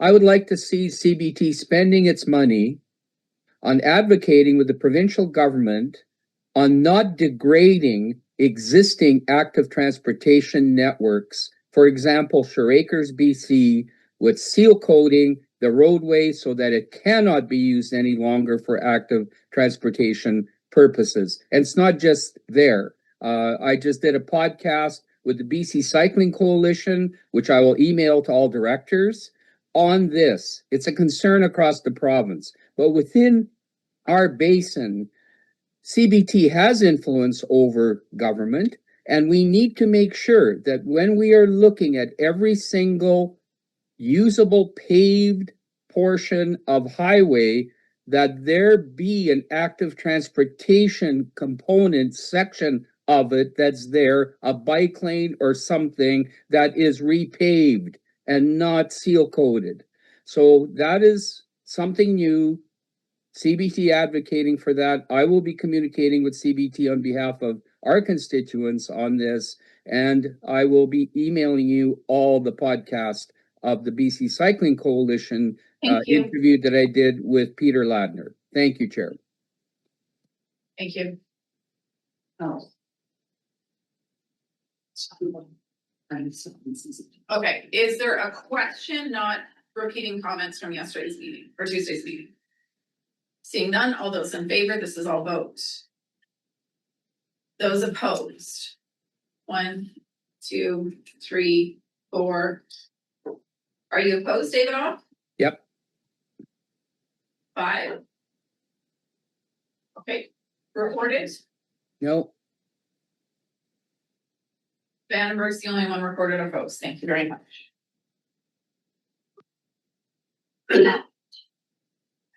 Okay, memberships. Someone like to move that motion, please. Thank you, Hewitt. Second. Thank you, Graham. Discussion. All those in favor? Opposed? Carried. 5.1 bylaws. So the report we referenced earlier, this is an amendment to a resolution. Who would like to move that one? Hannah Graff, go ahead. Yeah, basically, we're amending previous resolution to include $150,000 in holdback to the original 50 million. Is there a second? For the walking track arena. Thank you. Baden. Discussion. All those in favor? This is all those opposed. Thank you. And the next motion Is moving first and second reading on the establishment bylaw. Thank you. Do we have a second? Thank you, McFadden. Discussion. All those in favor? Opposed? Carried. And the third option. This is moving first and second reading on loan authorization for the city project. McFadden, second. Thank you. Discussion. All those in favor? Opposed? Very crazy, the things that just roll on through and hours that take us. Sometime. All right, never got. And 5.2, Area H, Director Popoff, do you want to move that motion? Yes, I will move that motion that further action be taken regarding dangerous, aggressive, full service transport bylaw. Number, We got it. gotcha. Do we have a second? Thank you. Hannah Graff, discussion. All those in favor? Oh, Yes, thank you. If, Chair, if I may, I have no difficulty with, well, I would really like it though, if it says due to the results of the assent vote, and just have the numbers there. I don't. I know it's in the rest of the report, but I really would be nice as part of the recommendations, just because that makes everybody understand right away the West. Sure, I don't think those are. You know what I mean? Process. Yeah. 32 in favor, 57 against, that kind of thing. Just in practice there. Okay, thanks, we got it. I'm just checking procedurally if that's good practice. I don't think it is. Tom? Respectfully to the chair, it's not necessarily normal practice because we do a formal declaration certified and that sort of thing, but it's not a problem. Are you making that amendment? No, I'm not gonna make it. Okay, great, thanks. Just as a recommendation, personal. Okay. All those in favor? Opposed? Carried. Prior to adoption, if the light comes. Yes, go ahead. So back when Mr. Gould knows what I'm gonna say. Tom was very careful in the March 19th, 2026 board meeting to have the required amount of electors alternative process as 768, which exceeds 10% of the valid electors. Mr. Morrison's report he signed off at the old number, 767. Does that matter? Should the corporate officer redo his report where he says that the number of electors required to sign the electoral response form was 767? It doesn't make any difference to the result. I just don't want to have someone down the road saying, oh, because somebody else in this region might think the way I do and count numbers. Mike Morrison's report is off by 1. Yeah, and then he revised, I happily move adoption and it's. Who's gonna answer that question? Tom? I just wanted to through the chair, because it's an AAP, the degree of reporting required in the AAP is actually down from what is an assent vote. We normally are not even required to produce a count or anything. We do this as a matter of courtesy for the board. So the report does not need to be amended. No. Good. I would move adoption, Chair. All right, do we have a second? Thank you. No discussion on adoption. All those in favor? Opposed? Carried. And now we need to rescind the dangerous aggressive dog bylaw to remove area H. We have a motion to do so. Pop up. Thank you. Do we have a second? McFadden, discussion? All those in favor? Opposed? Carried. All right, bylaw 3082. This is adding the water services into notice of dispute adjudication. Would like to move that bylaw. Move 3 readings. Thank you. Do we have a second? Thank you. Discussion? All those in favor? Opposed? Carried. Would you like to move adoption? Chair, move adoption. Thank you. Second. Thank you. All those in favor? Opposed? Carried. East Waste, evening, who would like to move that motion?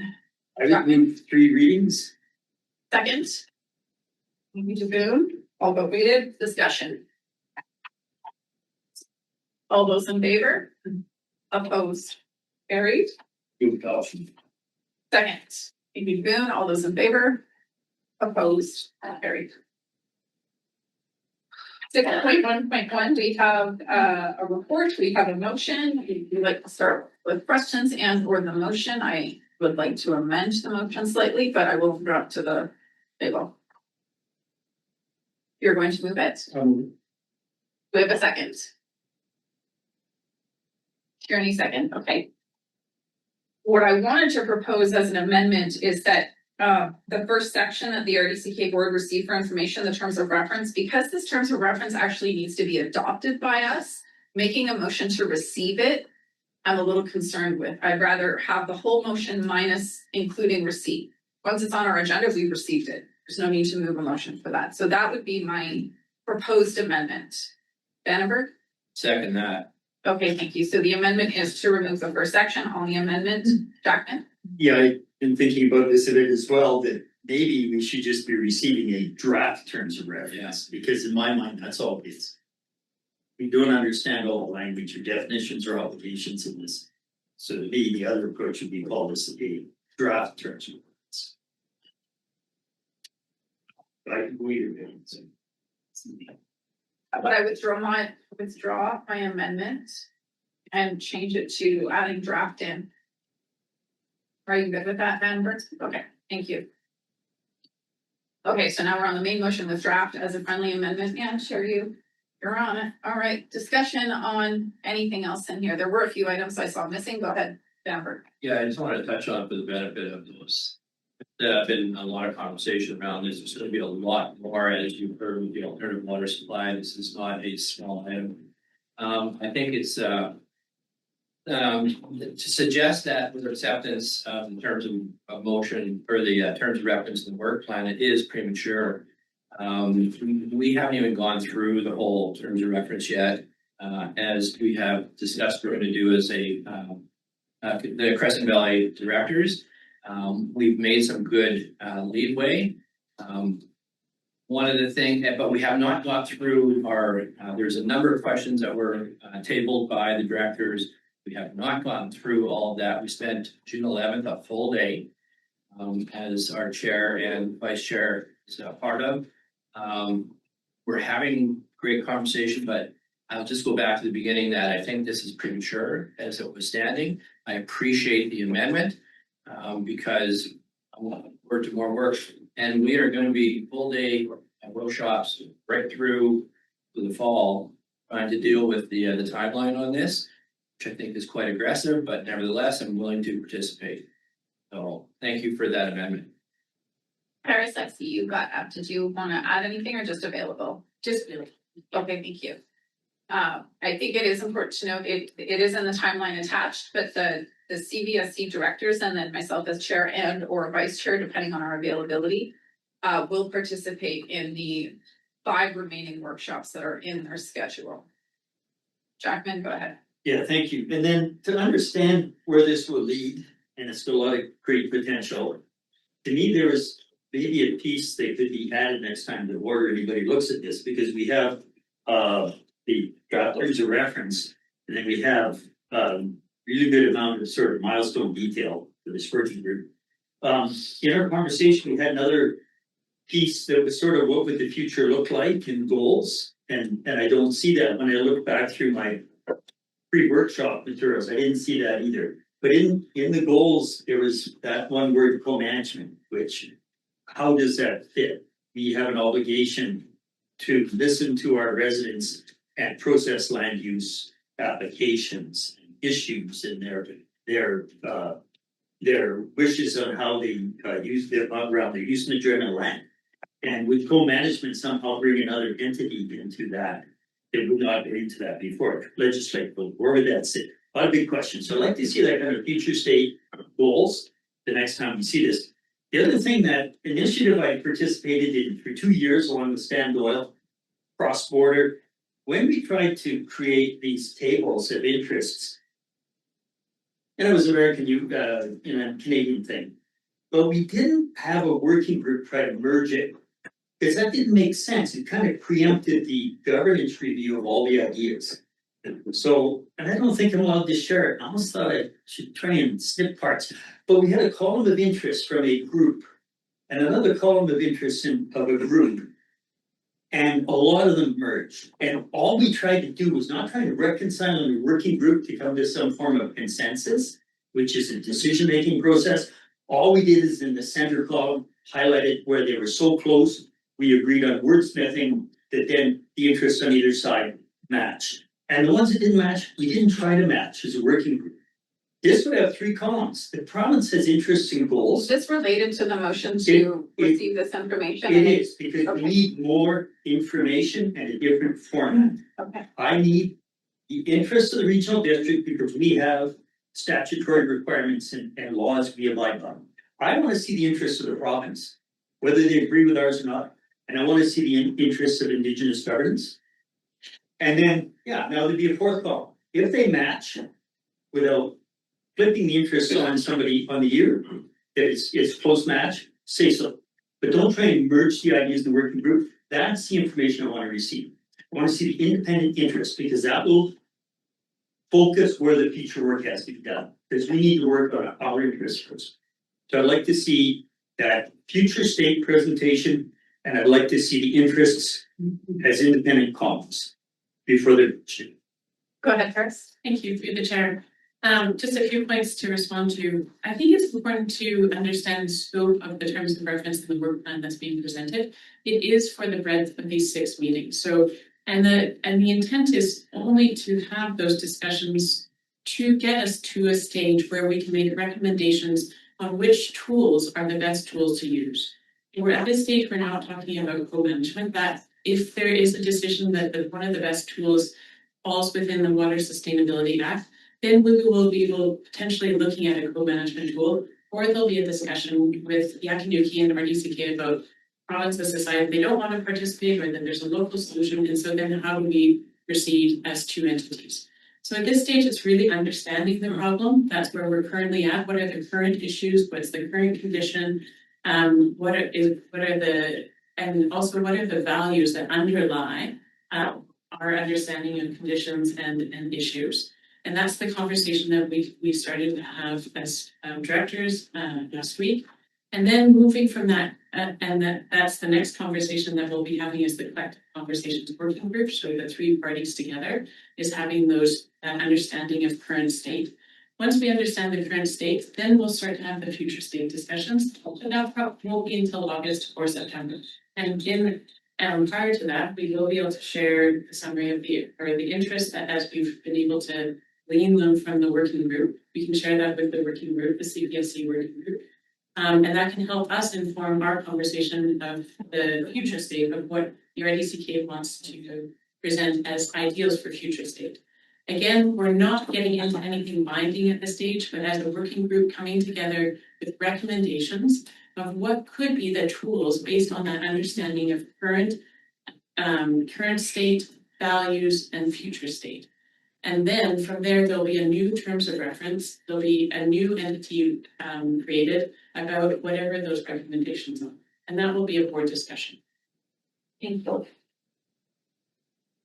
So I do have Vandenberg, but there were two things in the terms of reference that I wanted to note from the workshop that do need direction through this table is we did discuss how sensitive or what we would consider in-camera information is dealt with. So that needs to be addressed in the terms of reference. I won't tell you how, but it needs to be addressed in there. The other one is how the working group documents its meetings and bring forward recommendations. We're really clear that the working group doesn't make recommendations as an authority that come to the respective tables. But the ability to note what the meeting conversations were in that working group and how that comes forward to us needs to also be identified in the terms of reference. Vandenberg. I just wanted to point it out that, Director Jackman and just now with yourself, these are the gray areas that we are trying to attempt to understand so that we can move forward. I will remind everybody that working group does not mean us. It is the tripartite.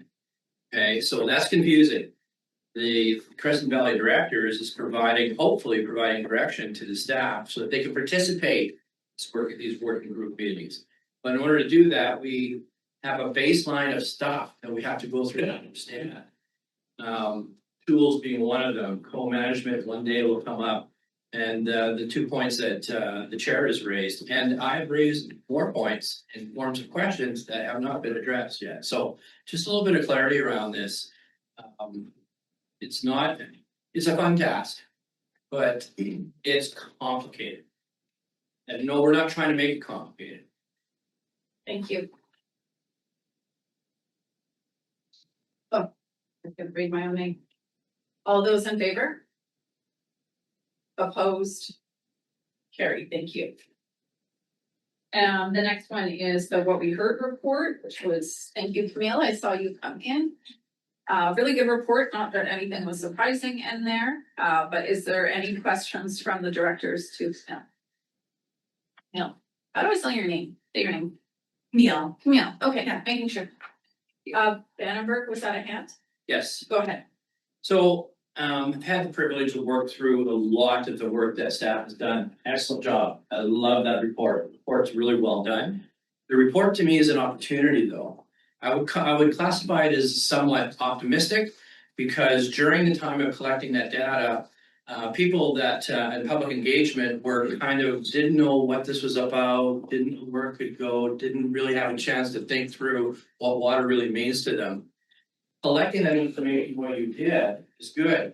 It's almost the opportunity to take that now because we're are committing to more engagement. And more engagement with the ag producers, the golf courses, the people again.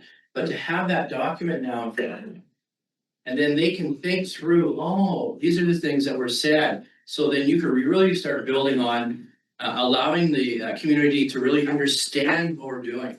So I would take that as an opportunity to get that out there in front of people kind of immediately. And that would really generate some good positive conversation, which is one of the highlights of our last meeting is a communication plan of how are we going to ensure that we're engaging our community, that they're participating in what the work we're doing. This document, I believe, will really help to do that. It'll get through a lot of stuff that people don't really understand because they see everything that Paris and Camille have done. Perfect. David, can you please stop posting in chat? It messes with our ability to track. You can email things. Thank you. I do have a question that goes between you and Dan Elliott as our communications person. And so he is online. I just want to see, Dan, I know you're there the whole time. Are you there right now? We can get it to him. Oh, unmuted. Yeah, Thanks, Dan. I'm here. What I'm curious about is, I've in other conversations regarding community engagement, one of the things I've discussed with Dan and staff in those conversations was the ability to do, our attention span is a 30-second reel. Is there a way to take some of the results from this report and make it a 30-second reel where you're working, like your farmer, here's the farmer's response, here's this person's response, and it makes it a little more, I don't think the word's tactile, but receivable by the public, because I think it's a great report. It really says, here's all the things we heard, listening, and this is what will inform. So I'm curious about the ability to do that from either you or Dan, or any comments. Yeah, through the chair, I think that's a great idea. The report, there's a lot of feedback and there's a lot of content in there. So we tried to do it justice, and also have it be readable. But video is something that the community sustainability team and in our communications meetings, like we know is more engaging. And that's kind of how people are taking in their content and where they're getting their up-to-date information. So I think that's a great idea. Paris and I talked about doing like a launch or an attention grabbing video, talking about the next phase of engagement and drawing more attention to the report, because I think people have also been waiting for it. So it has the potential to really grab that attention. So I like that idea. Thanks. Dan, did you want to add anything? I know that you're part of that conversation. For sure, through the chair. Yeah, no, I definitely think it's a great opportunity, and it's something that we are looking at doing more of in terms of utilizing some video content and doing those kind of small short snippets that we're able to put out content that is, as you said, a little bit more digestible, something people can really wrap their heads around. So I think this is a great example of something that we could utilize that format with this. Thank you. Yep. Oh, yeah, sorry, Vandenberg, I'm sorry, I didn't ask if you had a supplemental. I just want to make sure that we're not delaying this information going out, waiting for video clips, that sort of thing. It's not on the website now. Website. We need to build this talker community and say, go here to the engage and start understanding this in conjunction with the bite size that you're able to focus on through a video format. So just don't delay in getting it out. Get it out there now. Go ahead. No. And through the chair, yeah, happy to provide more information on the rollout of it. So we do have like social media cards, and the intention was to, once it was presented and talked about at board, then we would get it on our engage page on the website, do a social media post and get it out there. Because yeah, we also really want to get it out as well. And a reel could also be something that comes out a bit later to, build again that momentum of attention, and then, we can also promote other engagement and person opportunities with that reel as well as the report. So, yeah. Thank you. I'll look forward to the highlights, Dan. We do get to review a newsletter. Okay. Further discussion on the report. Well done to your whole team. You as well, Paris. I know you're involved. Thank you. All right, 6.2.1, slightly related, totally related, but also related. Erickson water metering project. Tierney. Thank you, Chair. And before I move to 2.1, I just wanted to say, if you read the information for these next two packages, you'll notice the price of the metering project is coming down a lot. And that's really good news. I'd like to move the staff recommendation. You want me to read it all out there? No, you can just do the first line. That the board directs staff to award the contract for the Erickson water system residential meter contract package number 4. Thank you. Do we have a second?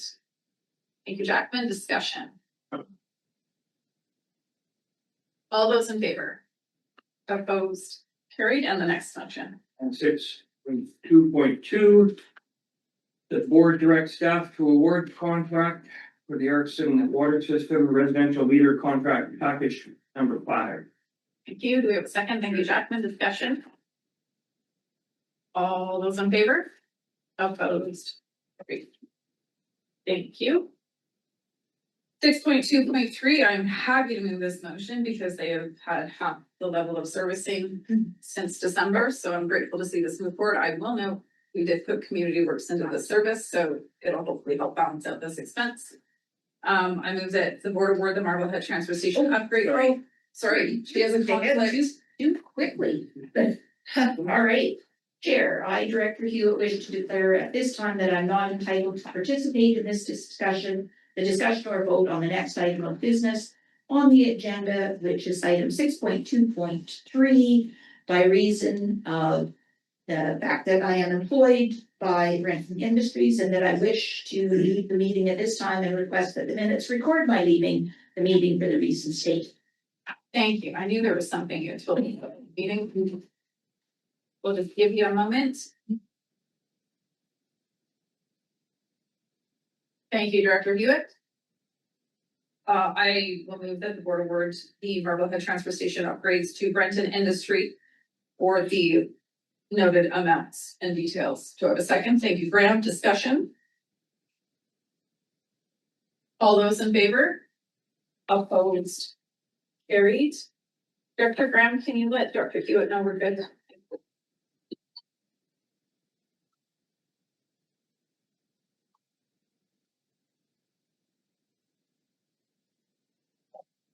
Thank you, Chair, I'm sorry for missing it. I knew there was something I was forgetting about. Next one is the mosquito control program report. This is in area D. I'm good with that. I get to be intimately involved in this program. Any questions? Yes, Weatherhead.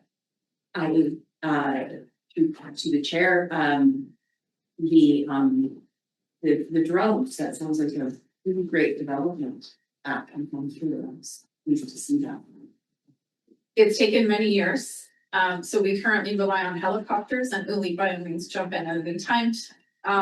They use helicopters, and in the height of the season, it becomes not only, I think when I started, it was about 3,000 per aerial, and now it's up to 12 to 13,000. And this is only in the areas, like if you know the north end of the lake, there's a lot of inaccessible areas, and depending on the water flows, that's when they do them. They don't use them as a go-to very much. So the cost of aerials using helicopters as well as the fire seasons drastically impacted the ability to provide the program, and also climate change perspective, it's really not efficient. So Morrow Bioscience, who's the contractor, has been working on their permitting to be able to use drones probably for 4 years now.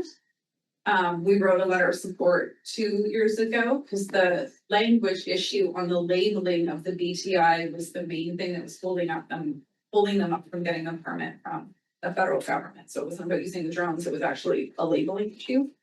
Regardless, I think they will be able to move forward this year or next year. Not her. They're doing the training. And then, yes, no more helicopters. Thank you, Jennifer. I can just offer more on this because I know quite a bit more about it, if you're interested.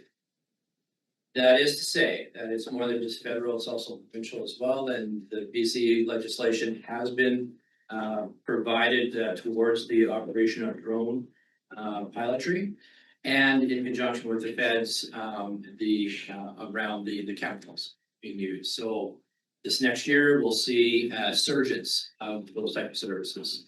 Finally. Yes. It's mostly jurisdictional. The holdup was the federal on the language, but yes, it's provincial and federal. Okay. Good on that one. Administration and finance, public passenger transportation system. You have your report. This is an annual operating agreement. Do we want a motion and or questions? Hewitt. Move the motion. Do we have a second? Thank you, McFadden. Discussion. All those in favor? Opposed? Carried. Sit Brown, Tom, I will be discussing you shortly. Director's remuneration motions that came forward from last month's meeting that I cut us off are now under director's motion, so we'll discuss those at that time. Financial service grants. I'm actually gonna go to McKellar, who needs to make the motion with an amendment or move it, including the pieces you want removed. Go ahead, Director McKellar. Yeah, so I just moved to follow the amendment just after the wording of funding for the following financial grant services to include excluding S 113 economic development and Selma District Chamber of Commerce and S 192 museum, Selma Ontario Museum Society. So it is, so the motion as written with the exclusion of those two. Do we have a second? Thank you, Graham. The motion's on the floor. Discussion. Okay, all those in favor? Opposed? Carried. Statement of financial information, yeah, is in the room. Do we have a motion, we have a report, questions? Everybody at once. What do we move to recommendation? Thank you, good, thank you, Jackman. Further discussion? Seeing none, all those in favor? Opposed, carried. Okay, UBC ministerial meetings. What you see listed is what the board is requesting. Director requests don't go through the board, and we receive those just to make sure if there's any that overlap that the executive would connect you. So what is being proposed here, and we don't need a motion, but we want to ensure the board knows what we're proposing as the executive. The first one for small water systems, and by all means, Jackman, CEO, the rest of the executive, if you want to add to what I say, let me know. We had a presentation at Water Services from a small water systems expert who identified a couple of opportunities to address the numerous water systems in rural areas that are not owned and operated by local government and are actually quite difficult to be owned and operated by local government. There's some opportunities there. We've actually been to UBCM probably many years in the time I've been a director to talk about small water system issues. We even developed a small water system proposal that was supported by IHA and CPT, but the ministry at the time was not coming to the table. So what we're proposing is to go back to them with this information we received from the consultant's name, who I can't recall, that was quite. Thank you. And Uli, do you want to add anything to what we're? Just that we continue to have discussions between Tim Lambert, IHA and ourselves, trying to find common ground. So essentially, this meeting is going to propose options for rural areas that we would like to advocate. So that's a small water system proposal or meeting request. Any questions on that one or others that want to add to it? Pop up. Yeah, so just a question on what all the meetings that you're proposing there, can any director attend with the executive? Yes, but generally when we make a meeting request, the staff want to know who's attending. That's correct. Through the chair, that's correct, yeah. And the chair, I will say there is a decreasing efficiency at a certain point with the numbers, so we would like to know in advance if you're interested, because if we walk in there with 15 people, sometimes you're not as efficient as you could be. So if you do want to attend, send me a note, we'll deal with the invite, and if there's a lot of people looking to attend an individual reading, that should be the executive, we can figure it out. Thank you. And I'll send a note to Stuart. I want to attend the two of them about small water systems, because I've been doing that for so many years. I want to be part of it, just to listen. I'm not really going to contribute, but if I do have something, I will contribute. And authority to local governments about adding additional capacity of funding. Those are the two I'd like to attend. Okay, just send it to Stuart, and anyone that would like to attend them, send them to Stuart. The process when we get to UBCM for board-led meetings, those who want to join, I meet with you, the executive goes to the meeting room at least 10 minutes in advance, and I will work out who's speaking, what, when, and where, because it is a 15-minute meeting and we are super focused. I often might tell you you're not saying anything, but I do try to work with you as a team, so just note that as part of the process. The next one, the delegating authority to local governments without additional capacity and funding. What the executive discussed, as you will see later in our agenda, we had a response from Minister Kelly Green on our concerns regarding the funding over the new Emergency Disaster Management Act requirements and no funding being attached to that. What the executive discussed was that is not limited to EDMA. We're actually seeing this. We talked about it in Rural Affairs the other day. You'll see another letter in here from District of Saanich regarding housing requirements with no funding attached. The purpose of this meeting, and Stuart articulated it so well, so I might ask you to repeat it, is essentially local government capacity to keep up with delegated authorities that don't include the funding and the capacity to carry those out is at a critical point. And we would like to raise that directly with the minister, not just in these siloed conversations. Stuart, anything you want to add to that? Through the chair, no, what I said at executive was that if the province is going to use local government to achieve their agenda, it needs to come with funding. That's really what it boils down to, is that we're constantly being used to complete their agenda and not being supported in the way that we should be. And I'll go to Paige in a second. The only thing I'll add to that is that part of the engagement I've been involved in has not just been the capacity question, but actually when you put legislation forward, talk to us before. And the engagement process itself actually renders a ton of work to say, this is really difficult to do, and then we spend 2 years talking about why it's difficult. So changing the engagement process is part of that conversation. Paige. I like the ask. I think the ask is appropriate. What I want to sharpen our pencil on specifically is tools, and revenue raising mechanisms, things that have happened within the UBCM financial working group, stuff that's happened beyond. I want to identify a few places that staff think like, well, if we could have additional property subclasses, if we could, you know, plug into the MRDT in a different way, if or had an expanded scope, if we could get a portion of PST allocated, like what are some of the pieces where it's not just like give us more money through the budget allocation, but provide us more authority to raise revenue on our own. Is how I try to have that conversation in a little bit of a different way and drive it back to the UBCM financial working group. Because the province does need some encouragement to continue that work and, you know, wrap it up. So that would be my only 2 cents. I would say that's closely tied to the 4 or 5 years we've just been talking about the Local Government Act reform. And that's come up in that conversation quite a bit, but the limitations to what we are expected to do versus how we can fund and actually do that. Yep. You've noted that? Okay. And then the third one, no surprise to anybody, inland ferries. We did request this meeting last year and essentially got punted to labor. And we are being very strong that this is not a labor issue, it's a Ministry of Transportation issue. Jack, can go ahead. Yeah, so NEWA, as of yesterday in the stakeholder meeting, Minister State Anderson confirmed that Minister Farnworth will meet with the Inland Ferry Collaborative. And so being new information, if possible, I suggest we might give our draft briefing notes to the coalition members prior to the meeting with Minister Farnworth, maybe put our heads together. And of course, once they've had that meeting, we don't know who else is going to be in it, then we review our briefing notes. So that meeting with Mr. Farnworth could occur very quickly. We can have a much more consistent, cohesive package when we actually talk to Mr. Farnworth. Lots of hints around what will happen in 2028 and new contracts, new versions of contracts. A lot of interesting stuff on the horizon, no details. That's good. Okay, and as members on that committee, you'll keep us apprised if there is. Yep. Okay, thank you. Are there any, I did ask for these in advance, so hopefully, oh, go ahead, Paige, on this one.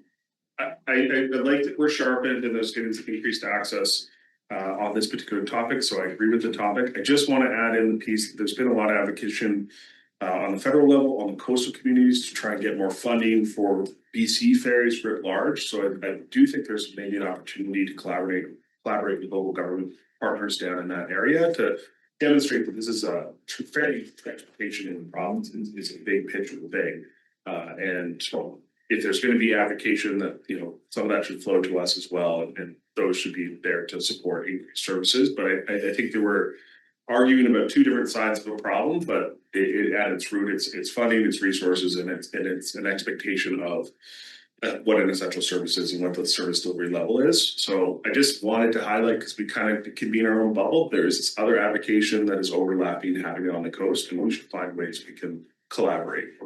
So there is a distinct difference between the inland and the coastal, and this, the committee that Jackman referenced is actually a provincial based committee on inland ferries. So whoever we meet with can determine, oh, look, they're asking for similar things, and this is what's different about them.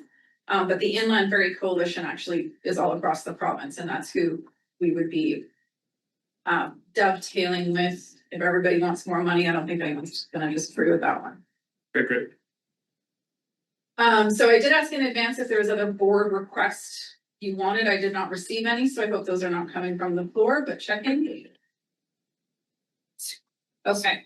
And then the UBCM process, we will know about what meetings were confirmed likely early September, if that. I'm sure it's pretty close to their deadline, yeah. Okay, so we won't know until then. Good luck. 6.3.6, this is the, look at that, we're in an election year. I did not know, no, of course I knew.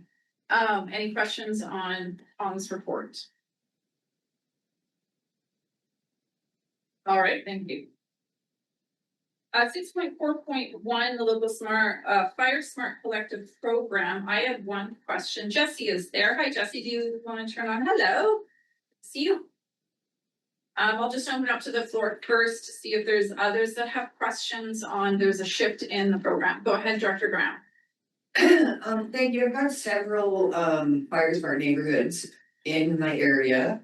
And I'm not clear on like, are they getting accepted into this program? Do they have to like recertify? Cause that's gonna be very challenging and very demeaning to have to do that after going through what they've gone through. So that's really disappointing. So I'll go to Jesse because what Director Graham just indicated, I noted in the report that staff is writing a letter of concern. I would like to encourage, and unless this interferes with your work, Jesse, that the board also write a letter of concern regarding that the transition is actually quite onerous. Well, go ahead, Jesse. Yeah, through the chair, just to address the first question, like in essence, yes. Neighborhoods that have been recognized in the Fire Smart Canada neighborhood program in the past will need to sort of apply to become recognized in the new collective program. Now that's not so dissimilar from the process of previous programming, like that was an annual application to become recognized. What's a little bit different is some of the requirement pieces, what's recognized. Of course, there's the requirement of the new assessment and sort of goals process with the collective program. And it's such a new program, we're still working with the province to really understand what that might mean for our neighborhoods. But the question does capture some of the concerns that we are hearing from people that we work with. So we've really tried to prioritize the relationships that we have with, these leaders, these community leaders throughout the region, and really try and support the change management piece there, from one recognition program sort of to another. And then Director Watson, perhaps I would ask if Nora could jump on and sort of speak to your question around board involvement, if you're here, Nora. Thank you. I'll just check. Graham, did you have a supplemental? Okay. Hi, Nora. Yeah, hi, through the chair. I believe it, actually, to Jesse's point, it would be board direction to determine if you would like to write a letter as well. Definitely staff will be reaching out with their concerns. But the concern that we have around both the rollout and losing the qualitative piece of the program is something that we want to ensure the province is aware of.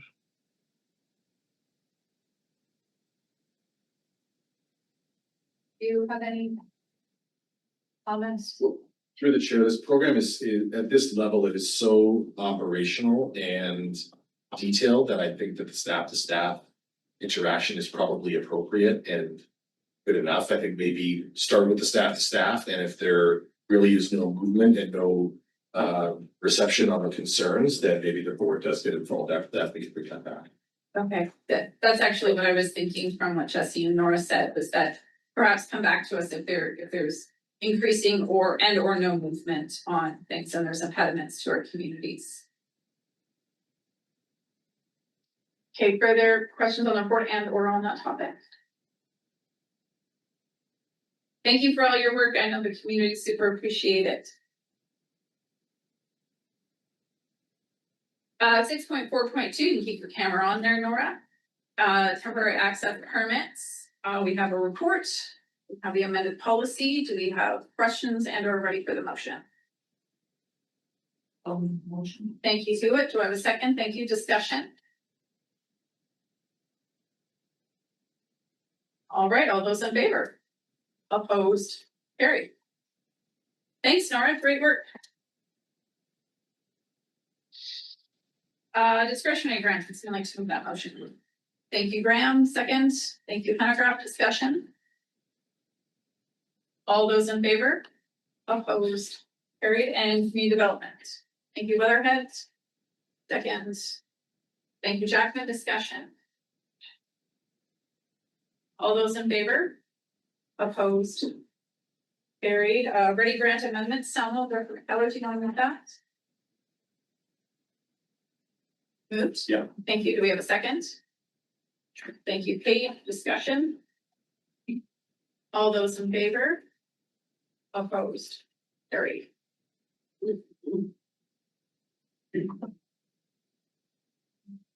7 minutes till public time.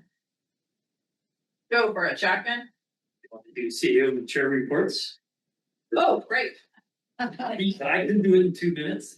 Want to do your No, I do have a few things actually. Thank you. I don't know. I just went right by that. I have new glasses and I can see in such detail that I missed some things. A couple of things, and Stuart might report on this one as well. The most recent, so there's a chair and CAO forum, usually in the spring, for regional districts and CAOs. And at that forum this year, participants, 27 of us plus our CAOs, determined that they would like to start a chair and CAO caucus across the province, so that we're not only meeting once a year, but we're actually meeting, I think it's quarterly, they're proposing, to jointly advocate on different things and identify that. So that is starting, actually, the first meeting is at 4 o'clock today. I've declined, I think basically we were not available. So that is starting as a body, and whoever the chair and CAO is would be the participants in that caucus, and it's currently being led by Will Cole Hamilton as kind of the administrator on it. The Local Government Advisory Committee on Emergency Disaster Management Act has completed its work. We just had our final meeting, and we will see that those regulations are coming forward now. So just letting you know that is complete. I did do an interview with the National Observer as a follow-up to our climate change work. Curious what the outcome of that was. I haven't seen the article, but just FYI, I was asked to do that as chair. And I believe that was it for me as chair. Any questions? Over to you. For me, just a reminder on the prioritization matrix, if you haven't sent your comments and wish to do so, it would be great. There's a few directors that have said, I don't have any comments. Excellent if you could send that, because then I feel that everyone's got their input and I can track that stuff so I don't kick it down the road again, because I only heard from half a dozen or so. Process question I just wanted to bring up because it's caused a little bit of a ripple through committees, but we have a legacy thought that we don't record opposition in committees. It's just a natural knee-jerk reaction from all the chairs of committees. We don't record opposition, we don't record opposition. There's nothing that says we don't record opposition unless you've got a committee bylaw that would specifically override our procedures bylaw for the board. So our procedures bylaw for the board is used for every committee and commission unless they've got their own procedure bylaw. So it's just a default, and right in our procedures bylaw, it says record opposition. So if you're in committee, you want to be recorded opposed, don't let the chair say you can't.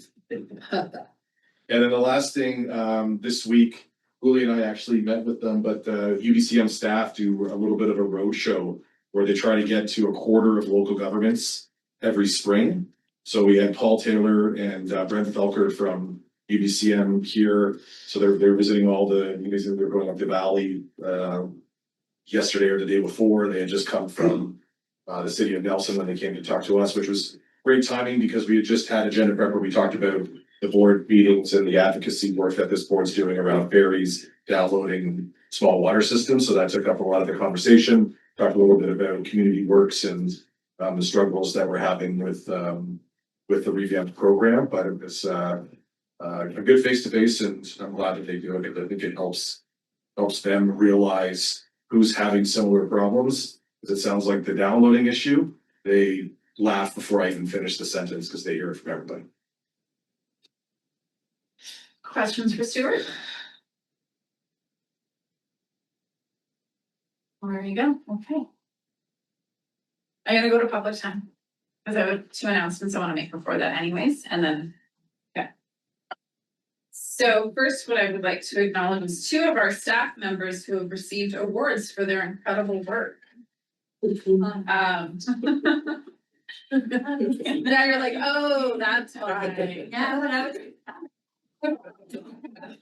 So not to put you on the spot, we're gonna put Tom on the spot first. Come up to the podium because I hear you get beat red when you get attention put on you. Tom Jewell has been identified as a transit superstar. which was from BC Transit Media Release, consistently gone above and beyond his role as research analyst at the RDCK, making outstanding contributions to transit services across expansive and a complex region. So Tom, congratulations to Superstar. That's what you got for telling me in the coffee lineup this morning that you got. The no good deed good money on it, right? And also super amazing is Akani received an innovation award at Recycle BC as a star. Thank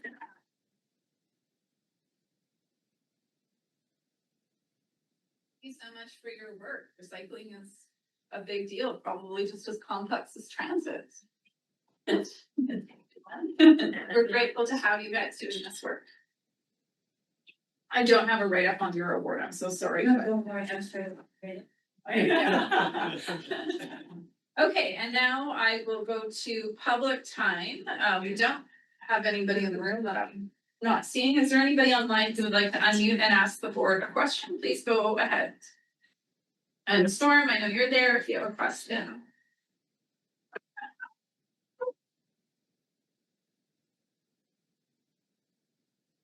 Yeah, I'll give it one more moment. Any questions from those online or the media?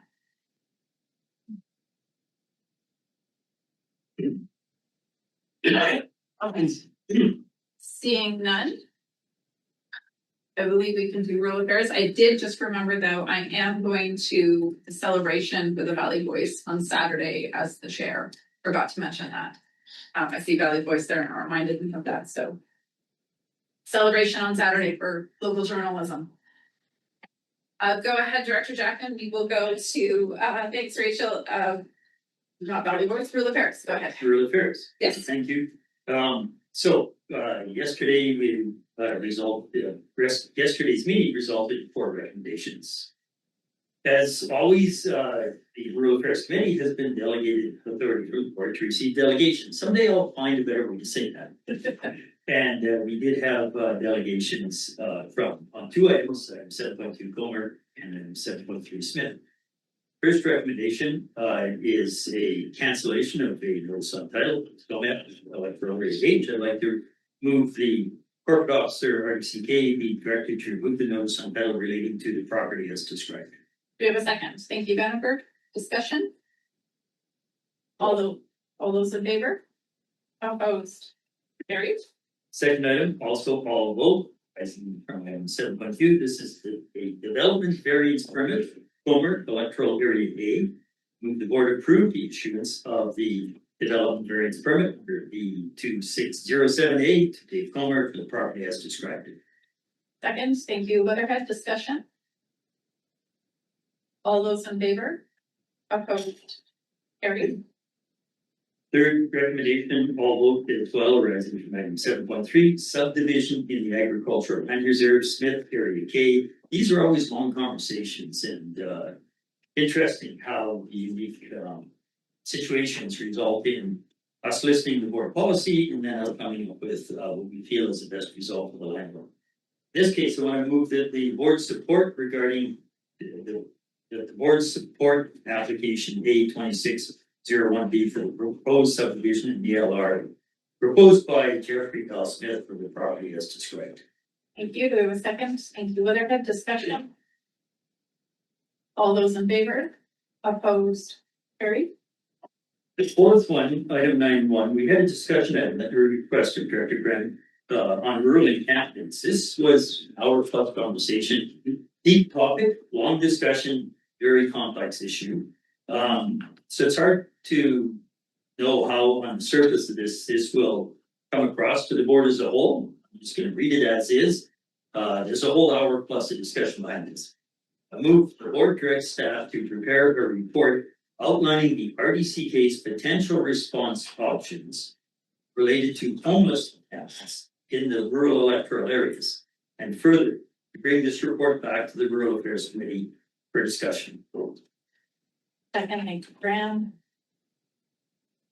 Go ahead, McFadden. Yeah, just a comment on there, because obviously I'm not part of rural affairs. I'm trying to think, it was sometime last year, we did this report and gathered all the information about powers we have and what lands and what we can do, what we can't do. As well as a list of things that we have done that have worked, and resources and us. Anyways, just offering it to whoever, I don't know if it's staff or you have it already. Great, that's what I was gonna say, is that let's make sure we're not duplicate what we've already done if it can help. That was awesome. Great, thanks. The CAOs communicate. Karen Co, go ahead and then back to Jack. Thanks, Chair. Just curious where this lives, like where the work lives. Is it a rural? Yes. Okay, thanks. Yeah, through the chair, like myself, Barrick and David working on it. Thanks. Jack.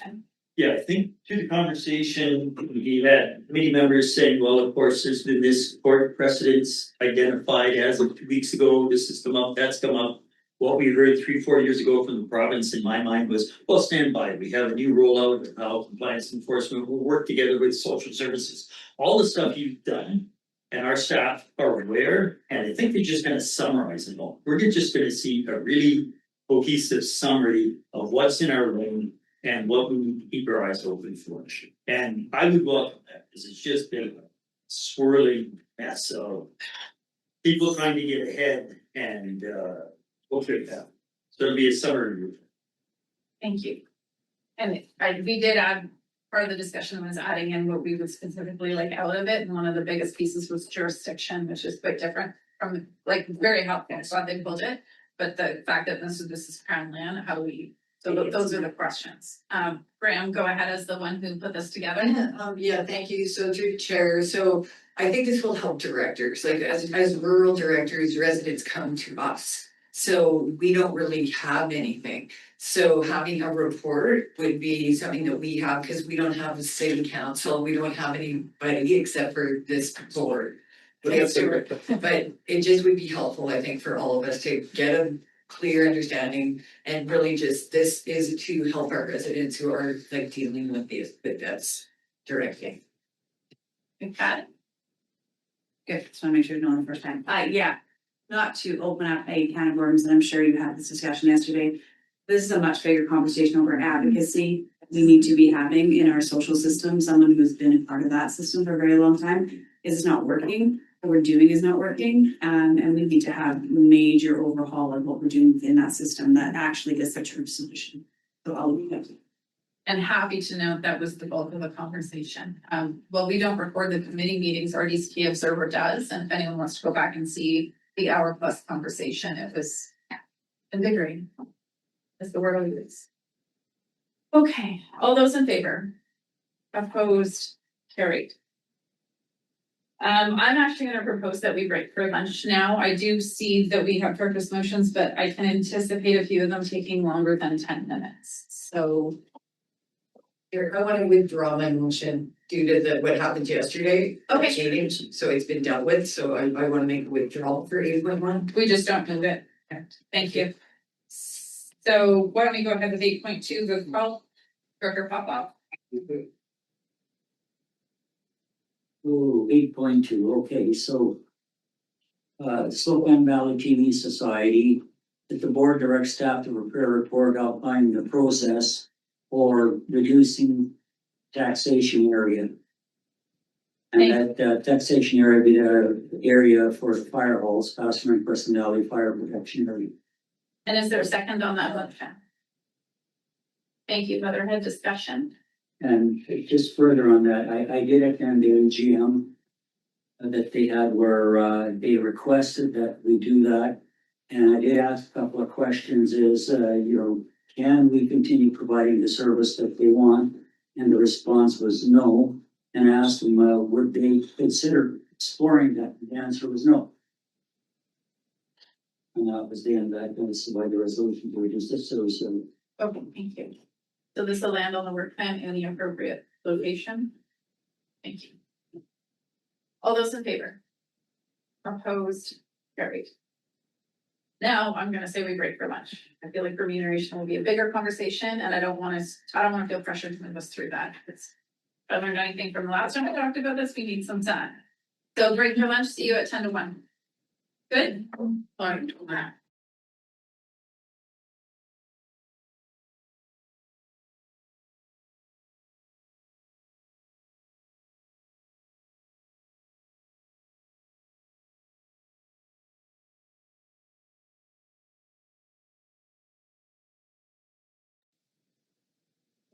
You. All right. Oh, Director Fike, you're back. Let's check your sound. Hello. Thumbs up. Thank you. Yeah, it's great. Thanks. Thank you. Dr. Davidoff, are you there?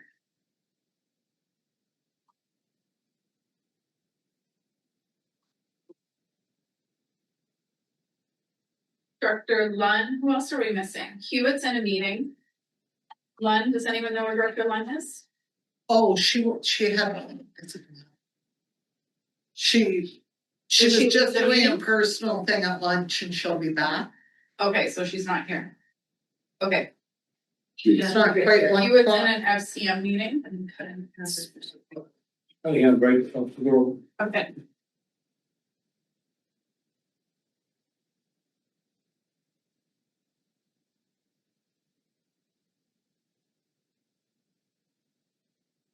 Okay, we have 4.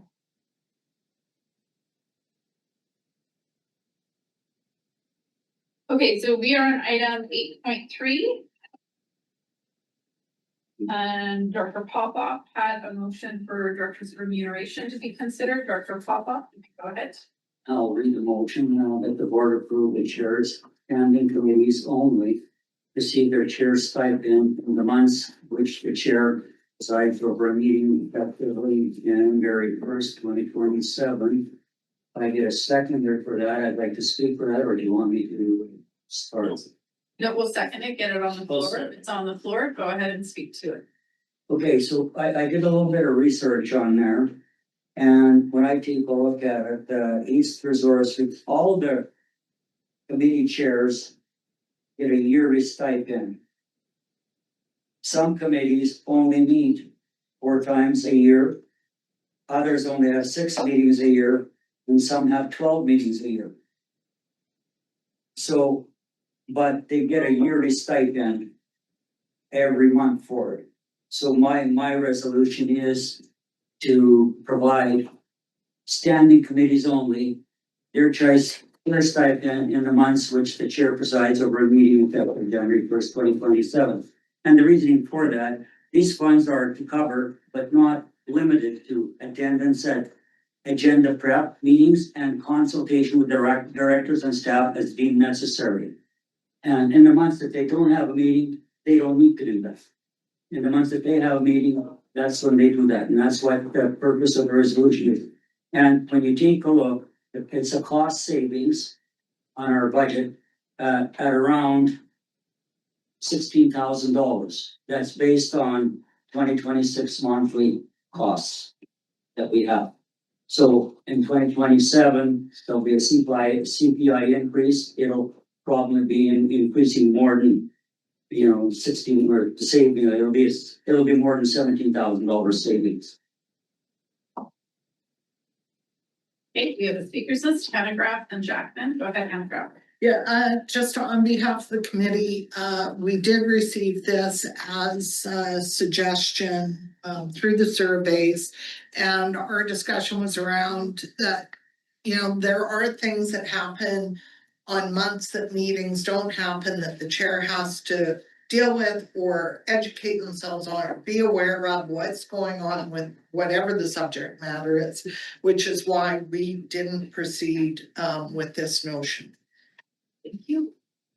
Jackman. Yeah, thank you. So looking at, east, west and central resource and joining, I think Director Popoff is onto something there. A number of years back, I found life more chaotic. Weren't in the recycle material VC realm. We were continually working, the staff was working, there's all this conversation. How are you gonna get in? How are you gonna get a fair arrangement? What sort of core sites would you have satellite people and stuff? We also had a lot of questions about are we balanced in terms of what we charge tipping fees versus taxation. We also had a lot of studies in front of us. We needed to understand where our waste streams are. Well, where are we doing better? We're doing well, I feel. And so the pressure is a sub-regional waste chair is way less. In fact, nobody talked about it, but we need $2 million to do program stabilization. We haven't had to be talking about that. We were years ago. Staff has an excellent handle on. And then now when it comes to joint, we're able to cancel meetings because our staff has such a good handle on waste management now. That it just doesn't seem right to be paid that stipend as a, charting joint and east resource. When the level of activity, decision requirement of work's gone down. Now, whether we need to analyze it for all committees or which committees, but waste management for sure is in such good shape compared to a decade ago that I think that's where Director Poplov's any analysis should start there. It's not as burdensome as it used to be. Okay, clarifying, we're not asking for analysis, though, we're just gonna change this if this motion goes through. Well, yeah, but the people, I think, should understand, that's my analysis of one of the more expensive subcommittee realms. Further discussion on the motion? I'd like to speak if I may. I'm just gonna see if there's anyone else. Okay, for close? Okay, so for closing, when this bylaw was established to provide a monthly stipend for committee chairs, the only committees that we had at that time was East Resource Recovery, Central Resource Recovery, West Resource Recovery, and Joint Resource Recovery. All the other ones, all rec, community, CSLAC, Water Services, West Brunswick, were established later, and they don't actually meet on a regular basis like the other committees did. So that is the reasoning behind it. And I've chaired most of those committees throughout the last 18 years. And I find staff develops the agenda. They call the chair and say, hey, this is the agenda, anything you want to add to the agenda? And I review the agenda in the month that I'm chairing that committee with staff. And then I ask staff to send out an email to directors if there's something else they want to add. Now, it might be a benefit for new directors chairing a new committee. Might take them a year or so to get up to speed on it, to understand what the committee is all about and what to do.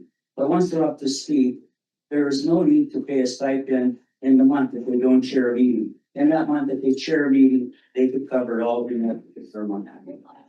Okay, seeing no other speakers, thank you, Director Graham. All those in favor? One, hands up, like we're still awake. Good afternoon. 1, 2, 3, 4, 5, 6, 7, 8. Like is a 9.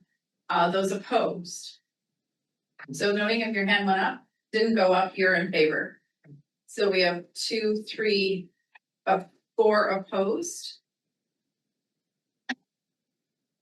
4 opposed, and I'm just realizing we don't have David off and Susan.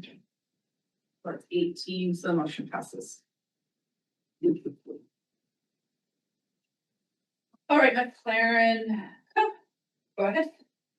Thank you, Chair. My motion is that the board approve the travel conference, taking stipends and other expenses associated with conference attendance to be deducted from director's monthly stipend if they fail to submit a report on their attendance within 1 month of the conference, effective third of this year.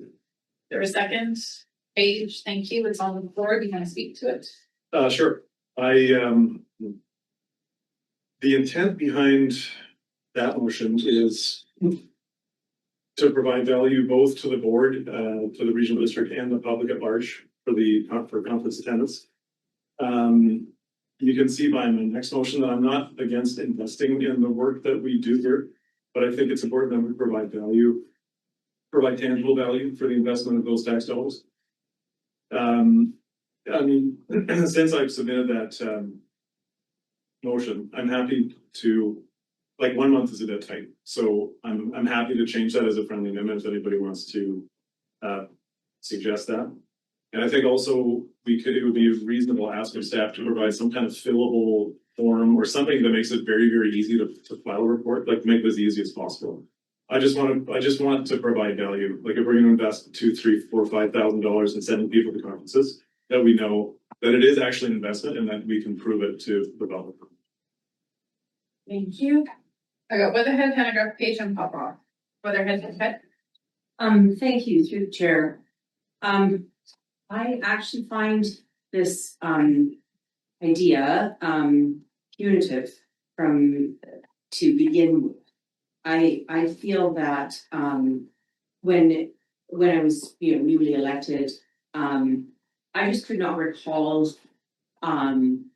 the policy being, maybe I didn't pick up on it, maybe it wasn't said to me, that I felt that maybe it would have been, to begin with, to start with something where, there was just a bit more, introduction around, the policy in terms of, the need for reporting, things like that. And I feel that we're gonna go to this length, and there should be some type of reporting format given to directors or something like that. I find it kind of punitive to be,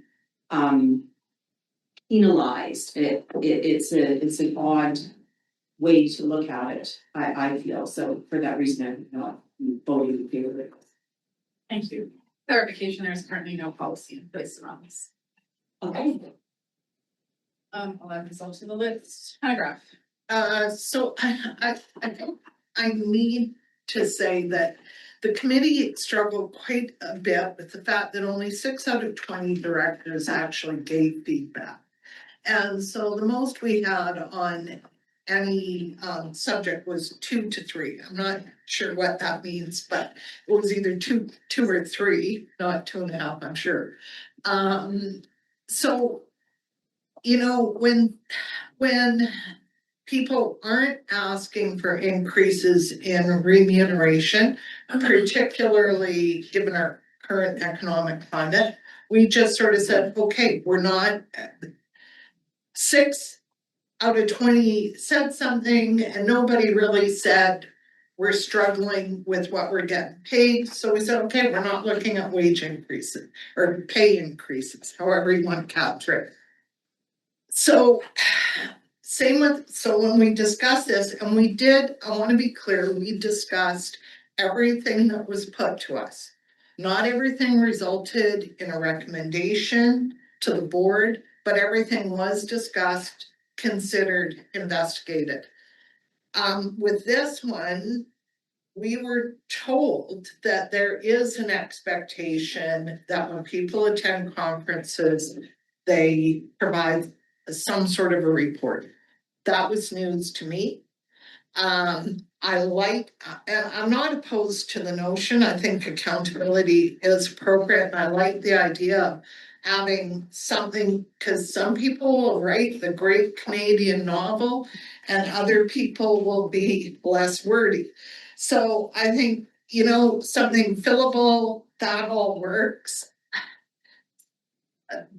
Withholding stipend to cover expenses, I think maybe it would be better if you just talk to the offenders and say, hey, where's your report? And do it that way. It feels, I don't know if I want to say punitive, but it feels a bit like, you're getting your allowance withheld, and I don't really like that. I think, treat us as the adults we are, but be clear about the expectation in a billable form. All of that makes sense.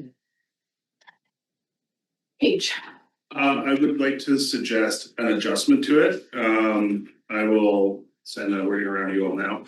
But essentially, I would like to just change it so that the board approves the travel costs, registration stipends, and other expenses associated with the conference attendance will not be processed until the director submits a board report on their attendance effective January 1st. Why don't we come back to you towards the end and you can circulate that motion? It's already circulated, here are all the dates. We didn't get it. Let's finish the speakers list and I'll come back to you, Kate. Sure, that's fine. Okay. Papa. I basically was gonna suggest an amendment to that, what Director Page suggested. Okay. McFadden. Great, so I definitely had it, so I didn't know if anyone, sorry. I sit in the middle. I think accountability for what we're getting paid to do is extremely important. And from the city, we have had a problem with this, where some people don't submit reports, and it's become an issue because public are like, we wanna know there's accountability. We don't really wanna read it all, we wanna know there's accountability, we wanna know you went. And being someone who has been to these over the last 8 years, and watched that some people do show up quite a bit, and some people don't. and they're not showing up to there and the public is paying for them, that I do think that there is a need for some kind of accountability there. But I echo that I'm not sure it was clear on this table, it is at the council table, that the expectation is for you to write a report and here's what's supposed to be in the report. And so I think we need to clean up that expectation is very clear to directors. And that there is a timeline on the expectation, maybe it's 2 months, so that you do write a report and you do submit the report.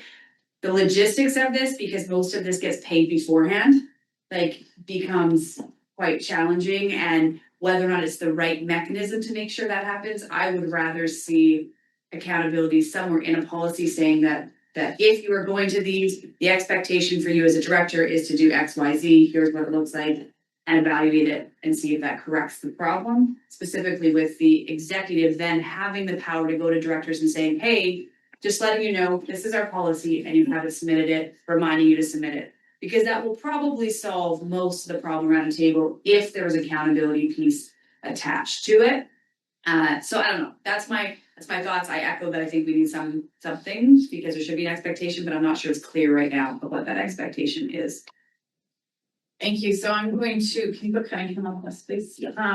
Speak as director and as executive in terms of the role that plays.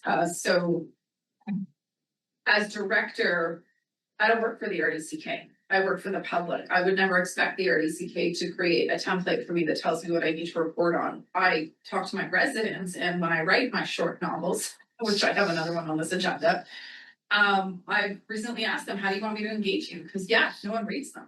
And we do put a lot of effort into them, and at the same time not doing them. And I'm talking reports in general, not just conference reports. That's for us to figure out as elected officials that work for the people. However, and in agreement, I would rather a policy that says these are the expectations, not if you don't do it, we're not paying you. I think the expectations, because we don't currently have a policy, number one, as chair and in the executive, we would never say, I'm just gonna pick on you because you're right there, Pop-Off, you never submitted your conference report. That's a really tricky role for us to play because there is no policy in place that says I should be doing that or the executive should be doing that.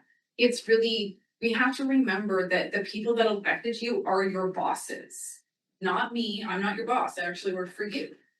So the accountability piece it's a tricky one to try and put it in policy while also acknowledging your accountability is to your residents. So with that being said, by all means, I'll go back to you because you wanted a motion. I would prefer a policy that outlines expectations on conference attendance. But with that, I would also include external committee commitments, because that was something that's come up at this table before, is we will have appointees to committees. And that mechanism is to say you are the RDCK when you're over at that committee. But if we don't know what you're doing, we're out of the loop, and that whole piece is missing. So I would much prefer see a policy on accountability regarding both external committees and conference attendance, where you get to submit it. If you get to submit a claim form, what's the policy that's attached to that around expectations? That's what I would support. Cunningham and then Vandenberg, and Paige, I will come back to you. Thank you, Chair. I have a little bit of difficulty with the idea that many times are things such as flights and hotels, fees are booked many months in advance. And I know, of course, that sometimes directors have canceled that. The board has incurred those costs because, I don't know, Aunt Mary got sick and I had to go visit her kind of thing rather than go to the conference. So the very bookkeeping idea on these things can be very, very tricky and very difficult, especially after now you come home. Have you got all your receipts? Did you? I mean, I was just in Edmonton, and I'll tell you, someplace I misplaced my taxi receipts, so I guess I'm out of pocket. That's my problem. But I'm not, as far as being able to require to have every last penny within a certain length of time, like a day, like 30 days or something. I don't know. I think I like some of the other suggestions made around the table better, and especially those made by the chair. Thank you. Dr. Vandenberg. I'm not quite sure where this may go with amendments and that sort of thing, but to your point, who do we are we responsible to? But it makes me think of, so I take time to write reports for Crescent Valley Services, because that's my target audience.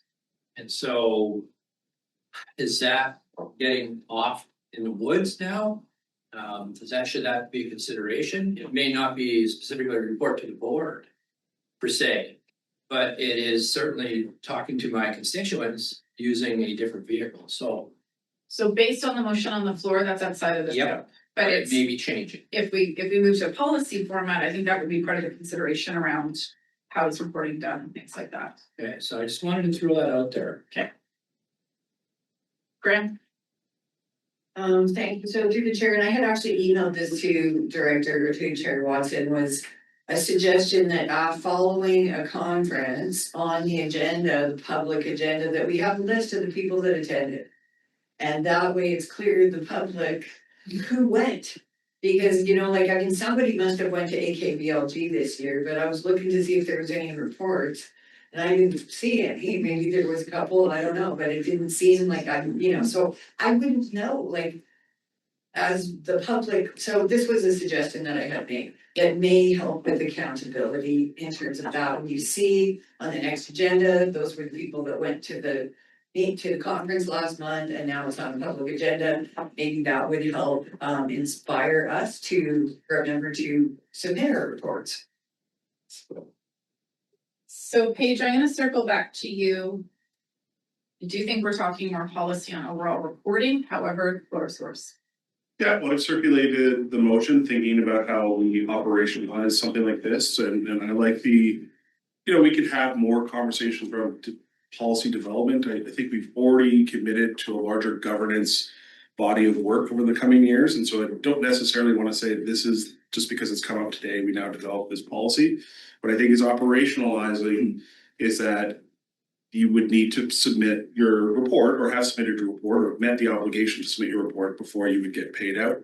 And that happens at the point of getting the cash back. And I think that's gonna be really workable. So I think that's better than a date. And I circulate the wording. Process wise, we have a motion on the floor. So I'm amending, yeah, this is my amendment. I just need to check if this changes it too much for an amendment. This is it. He's not on the group directors list, just FYI. Instead of an email, call it amendments.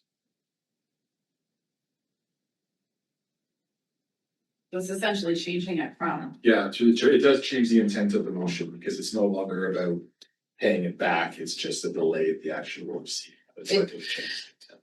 yeah. So I think we need to deal with this motion and that is an option. Okay. If this fails, I'd bring that option forward. Okay. We have more speakers? Hewitt. Just really quickly, since I was debating whether to do it if Director Page's motion went through. And sorry for joining late, I just finished my other meeting. And if it stands as it is, 1 month isn't enough because that might have already been raised. Yeah. Yeah, okay, then I won't speak anymore. Okay. Hannah Grant. No, I was just going with.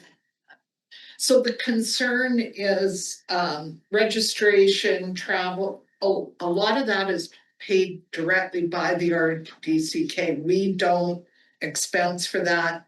It's done. So that's all. I'm just saying that.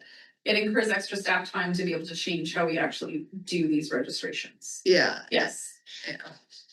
Back to you, McLaren. Okay, thanks, Chair. Thanks through the chair to everybody for the conversation. I think it's an important one to have. And the intent of, maybe the wording was heavy-handed, but the intent is not to be punitive. The intent is for accountability. We talk often about where our money goes and what we're accountable to our taxpayers. Well, this is not an onerous ask. To write 5 sentences about what you did to incur a several $1,000s expense is not a huge ask for people, especially if we ask staff to develop fillable templates. Like, we just literally need to fill it in. So I don't see that as being a huge problem. In terms of being on the executive and trying to enforce things, I think that's unworkable because, like Chair Watson said, do you want us to police everything? I mean, we could, but I don't think anybody really wants that. We already have a policy on committee reporting, and it doesn't happen. There are people who are external liaisons. I don't have examples in front of me, but I know for a fact that there are external appointments that don't report on the committees. But there's no accountability for that. There's no recourse for that.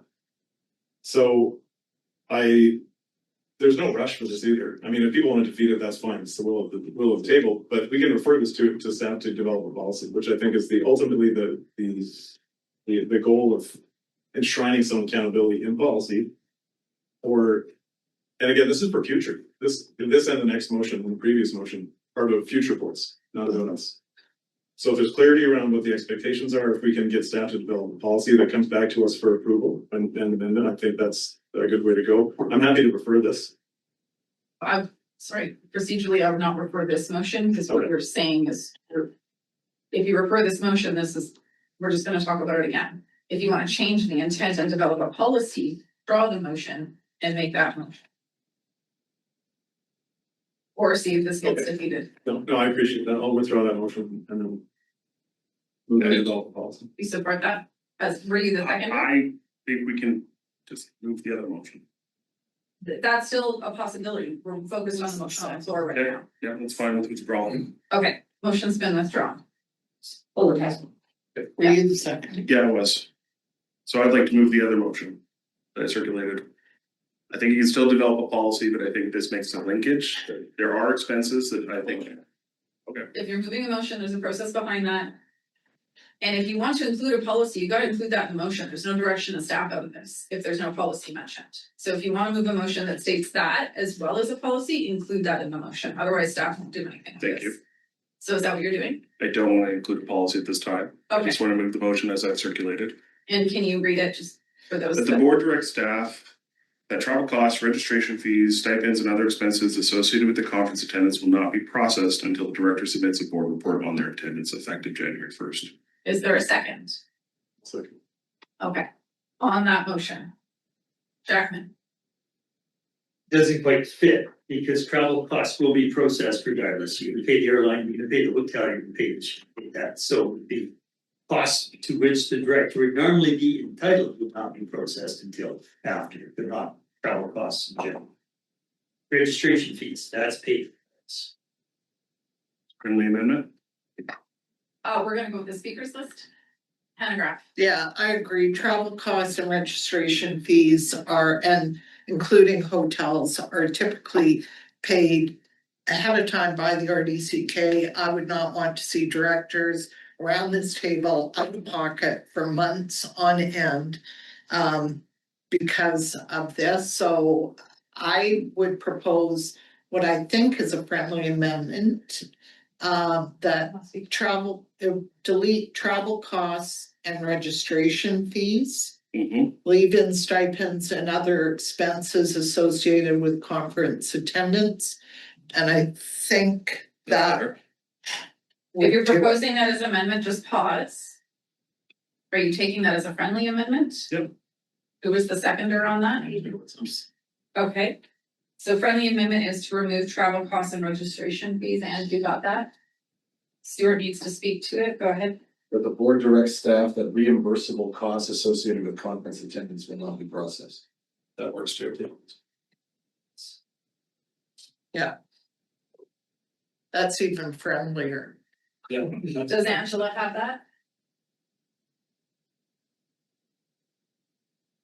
Okay, I saw several hands, so please just give me your hands again. Yeah. You're not on, just give me your hand if you want to be on the list. Not on the amendment, but on each, so. It's a friendly amendment, so it's the motion. Oh, okay. Yeah. Put me on the list. Pop up, go ahead. Yeah, just to include hotel costs in there, that's not specified. Registration, travel costs, registration fees, and hotel costs. We've changed it to reimbursable expenses, so none of those are listed. It's just reimbursable costs. Okay. Okay? Go ahead. Thank you. On the motion, how does this work? Which staff polices this? Is this now another, because if somebody goes ahead and sends in their, say their forms, I'm talking, this is gonna be years in the. I think staff can answer your question. How does this work? Thank you. So through the chair, you tell us the what, we'll figure out the how. Yeah.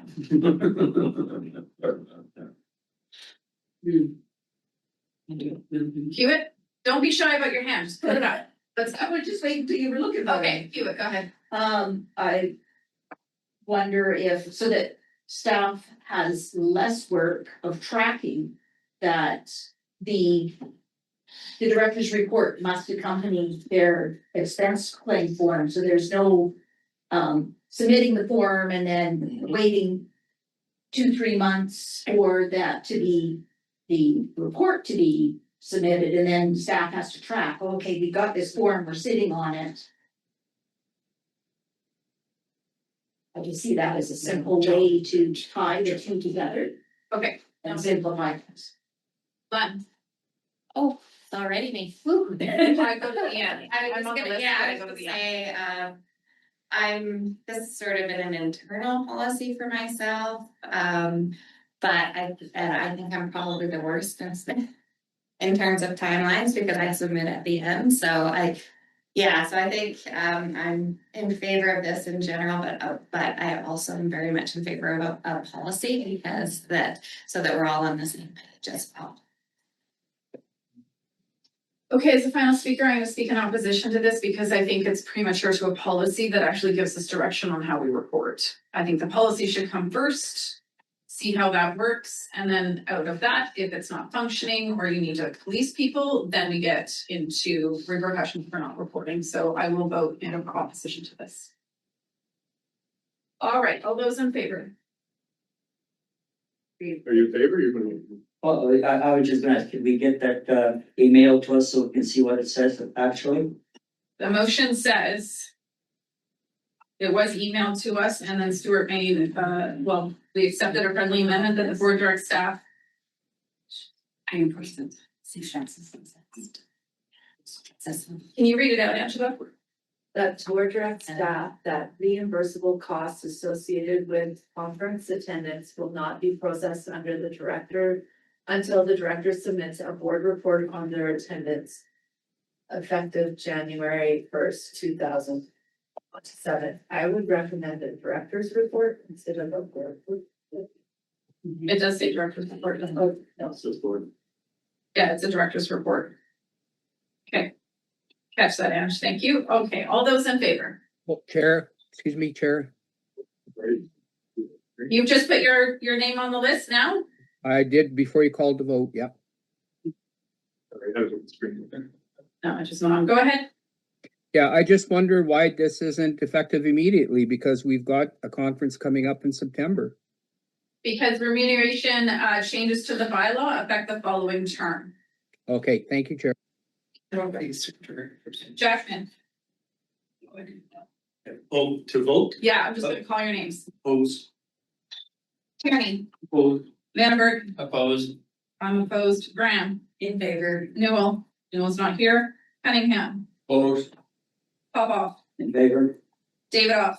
In favor. Pendergraft. Opposed. Weatherhead. Opposed. McFadden. In favor. DeBoon. In favor. Hewitt. In favor. McLaren. In favor. Page. In favor. Fight. In favor. Director McCullough. Sorry. Opposed. Thank you. Gordon. In favor. Lund. In favor.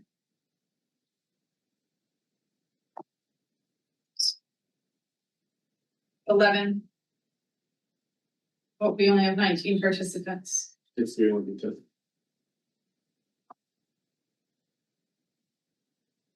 Okay, that passes.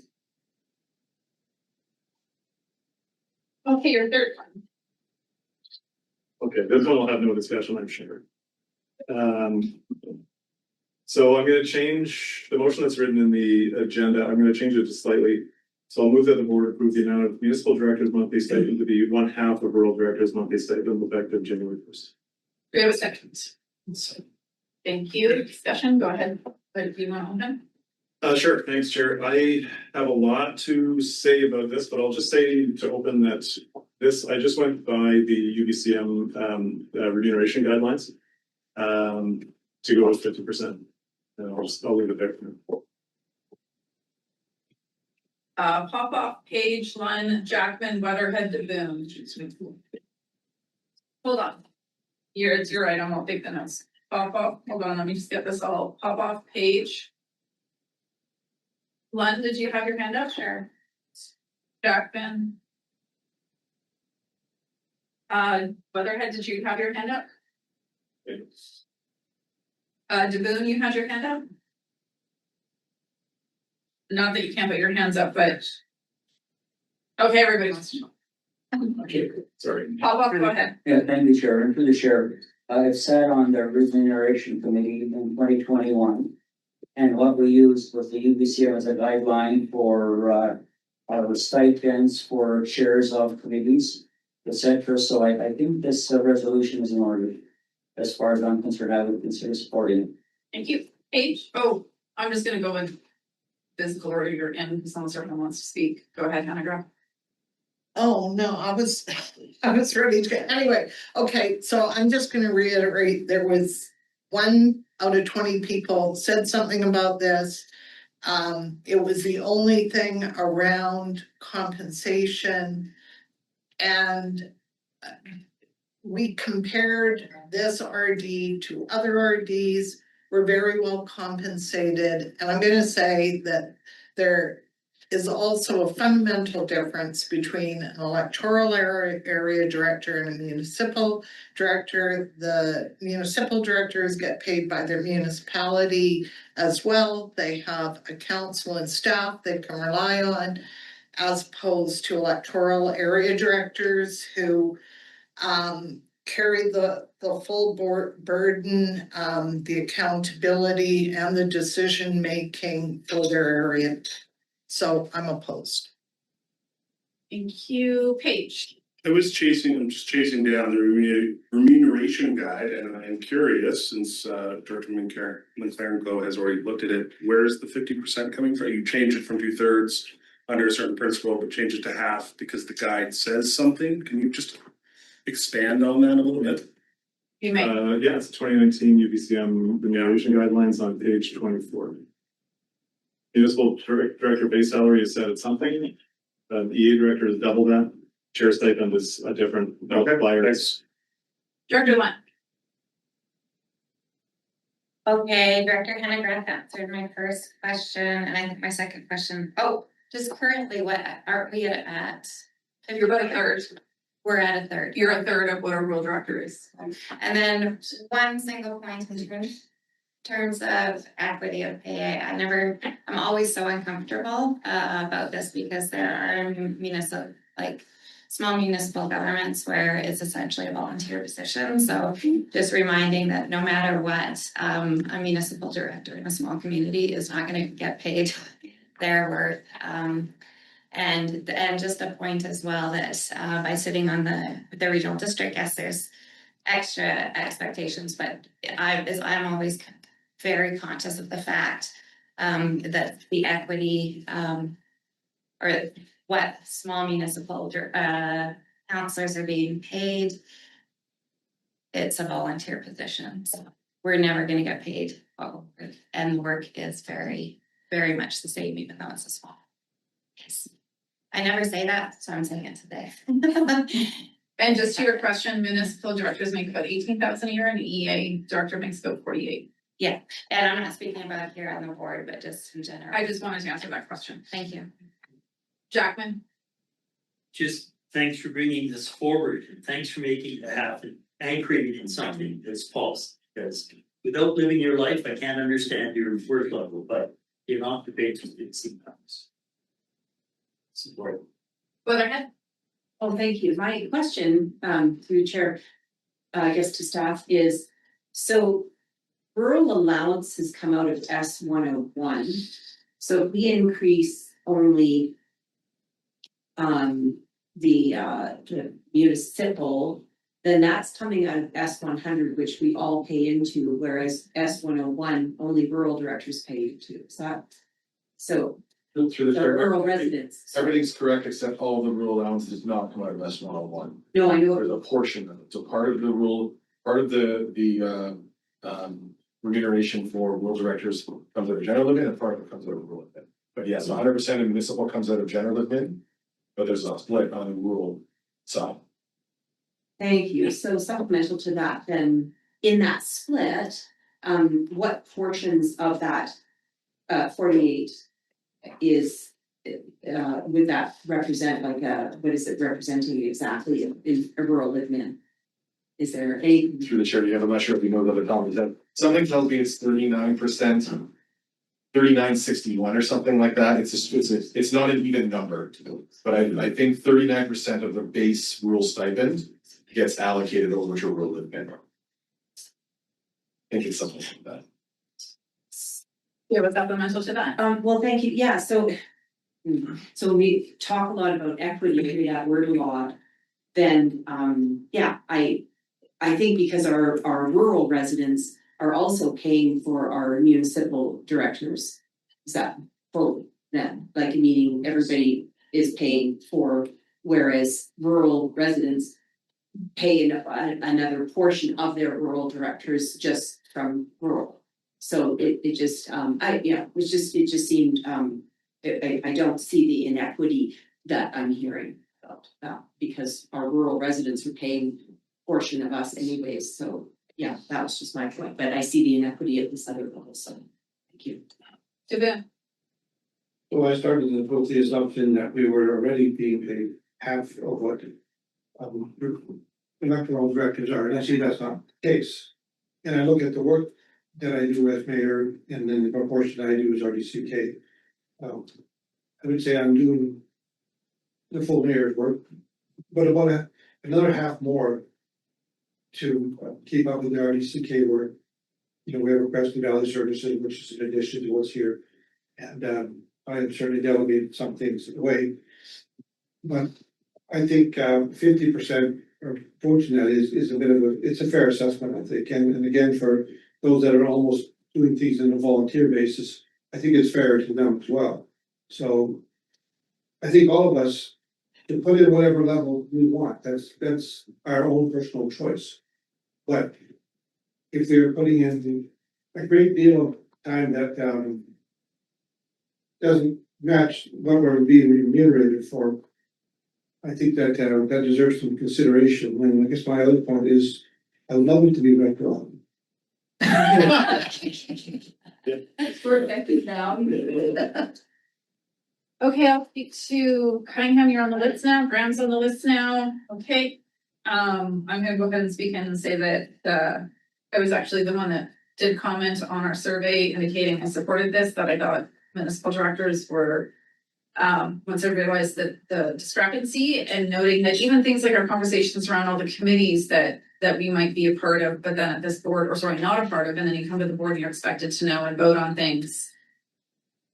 I think it's equitable to at least be at half. That does not discount what an EA director does. I like to say I have 24 communities, which I do, but I just do that too in my pantograph. But I do, and the issues are endless. We deal with Crown, we do all sorts of things that don't occur at municipalities, but that in no way negates that a municipality is also dealing with things as a mayor or a council. So I don't think any one of us works harder than the other, and so your roles. And I do support livable wages because the people we need at this table need to be committed to this for the time frame it takes, which is a lot more than volunteer time. And it's not getting a rich thing. No one's getting rich out of this work. You might want to go to another order of government for that, plus the pension. But we don't get rich here. We scrape by and do our best to be committed to our communities. And I fully support our municipal directors making a bit more of a feasible wage. Cunningham and then Graham. Yes, thank you, Chair. Well said, Incidentally. The thing is, it seems to me that when we did this, the municipal directors got together and decided on the percentage that they wish. Yeah. And that's how that first one was set. Okay, so that was changed from what we did. There was no cohesion of municipal directors talking about this. This is McLaren Co's motion that he put forward. Okay, well, if I may, Wednesday, the first time we decided on the difference, which was 20 years ago. Oh, that I know, I understand. At that time, the municipal directors got together and said, listen, we understand how, we talked about all these things, and the municipal directors decided upon the percentage of the rural director stipend that they would wish to get. We have now since dropped that, and we're guessing at what it should be, depending upon whether you're from a large area or a small area. And if you're from a municipality that only pays you a few $1,000s a year, and some do, the fact that you're on the regional district makes a lot of difference in the amount of income that you have, especially if you have needs such as kids at home and stuff like that. I'm not in a position to really decide upon the municipal director stipends. I'm relatively satisfied with the rural ones, but as far as the municipal ones, I don't think I'm qualified to say, because I know that each municipal director may have different ideas. I respectfully disagree. Sitting in that seat for the 20+ years, 30+ years you have, you're absolutely qualified to make a decision on this one. And I appreciate your input for it. Graham. Thank you. So I'm gonna speak in opposition to this just because it's tough time right now for taxpayers. And I believe that the remuneration committee had notion that we were not looking at any increases for any directors other than the CPI. That was like what my feeling was, or my individual feeling of being on that committee, that was not something that we were even entertaining, and that we were gonna be able to go out to the taxpayers and say, hey, we're not giving ourselves raises this year. We're just gonna give ourselves the CPI regular increase. And I think that would be more palatable to taxpayers right now, as opposed to going back and saying, well, the municipal director's getting a 12% raise. I just don't see going to my area taxpayers and telling them that. So that's where I'm landing. Can I go for a second time? Yeah, just briefly, I'm gonna say that, a committee is only as good as the information we get. We had 2 municipal directors who weighed in on the survey. We assumed everyone was okay with it. I think if this table has identified that there's an inequity that needs to be corrected, I have no problem with that. But if I'm here again in 4 years, you'll be getting a stern lecture from me around input to committees that are trying to do work with a blindfold on. That's all I have to say. Okay, so focused on the motion at hand. Thank you to the remuneration committee and all of their work. Apologies that only 4 of us or 6 of us responded. Motion at hand, I'm gonna go through the list. Jackman. Oh, McCarrico wants to close. Sorry, go ahead. Big speech here. Sorry, go ahead. I won't do a big speech. I totally understand that elected officials talking about their own compensation is tacky. If you don't want to talk about it. I'm also disappointed that only 6 people responded. That's not great. Just a couple of things that were said around the table. Yes, municipal directors get paid from their municipal councils, not well, mind you. But it's an entirely different job. Like, it's a whole other thing. Yeah. So there's not a lot of overlap there. I think one of the differences is maybe, I wasn't around, this is the first term on this table, but when things were set at a certain time and the CPI increases, well, if you have 2 different numbers and they go up the same percentage, they're gonna get further and further apart. So I think maybe it's just a bit of a reset on that front. And I do have a lot to say, but I'll just summarize it basically by saying, this isn't for us. This is for the next term. Maybe none of us will be at this table in a few months. This is about who we attract to this table, who we're representing throughout the region. And we talked earlier today about the local government election coming up this year. You might as well put on that notice that you need to be retired, independently wealthy. Otherwise, you can't afford to do the job. And it's been said before, nobody's making themselves wealthy working here. Even if it's the municipal directors are raised at 50% of rural directors, it's $24,000 a year. That doesn't pay a mortgage for a house that's purchased today. So I mean, we're also taxpayers. I get it. I mean, we're trying to raise families. Like, I have 2 teenagers at home I'm raising by myself. I'm not asking for me personally, but for somebody like my situation, you're not doing this job. So I really think that for a relatively small investment, because that's what it is. And that's why I think, sorry, I'll cut myself off in a second here. If not, it's similar to the conference attendance and getting some accountability there, is that these are investments. Like, if we're really just trying to save money, then why don't we cut everybody's salary? We could save a lot of money that way, right? Like, do we want good people making good decisions? Or do we want to just kind of do this off the side of our desks? So anyway, thanks for listening. Start from the bottom, Lund, Grounded in policy in favor. just yes or no, Gordon, In favor. McKellar, Aye. I'm sorry, Okay. Dyke, In favor. Page, In favor. McFerrin Co. Hewitt, Favor. DeBoon, In favor. McFadden, Oh, opposed. Weatherhead, In favor. Hanegraaff, In favor. Davidoff, Opposed. Popoff, Favor. Cunningham, In favor. no, Graham, Opposed. I'm in favor, Vandenberg, Opposed. Tierney, In favor. Jackman. In favor. Yeah. That passed. All right, So Chair recorded opposed, please. Bill. you got that in? Yeah, me as well, please. Okay. Now we're moving into the consent agenda. Is there anything in the 9.1 section that somebody would like to pull?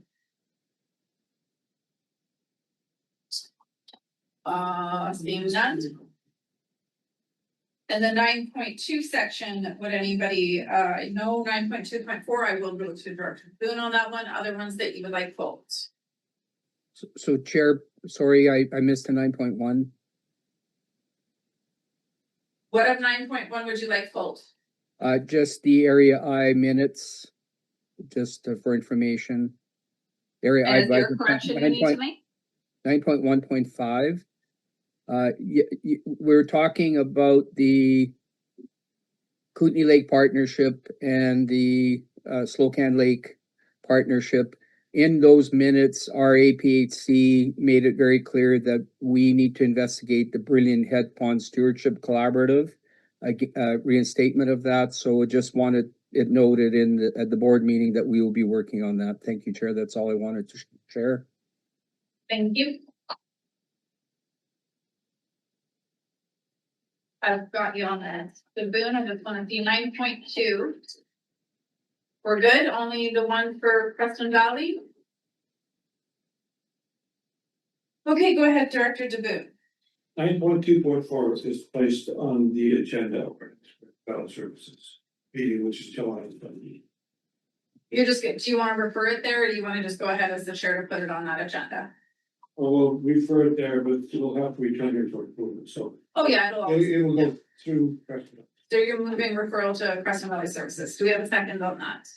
Thank you. Just referral is timely. They can talk the details. Will come back to us. All those in favor? Opposed? Carried. Okay. Nothing else being pulled. Accounts payable, any questions? All right. Director's reports. We are doing the right-hand side of the table, director's reports this month. And I just need to double check. Vandenberg, did you trade with someone last month? You made me. With David. Okay, so Davidoff is gonna go this month because you went last month. He traded with you. Do not rely on me to track this stuff as we move forward.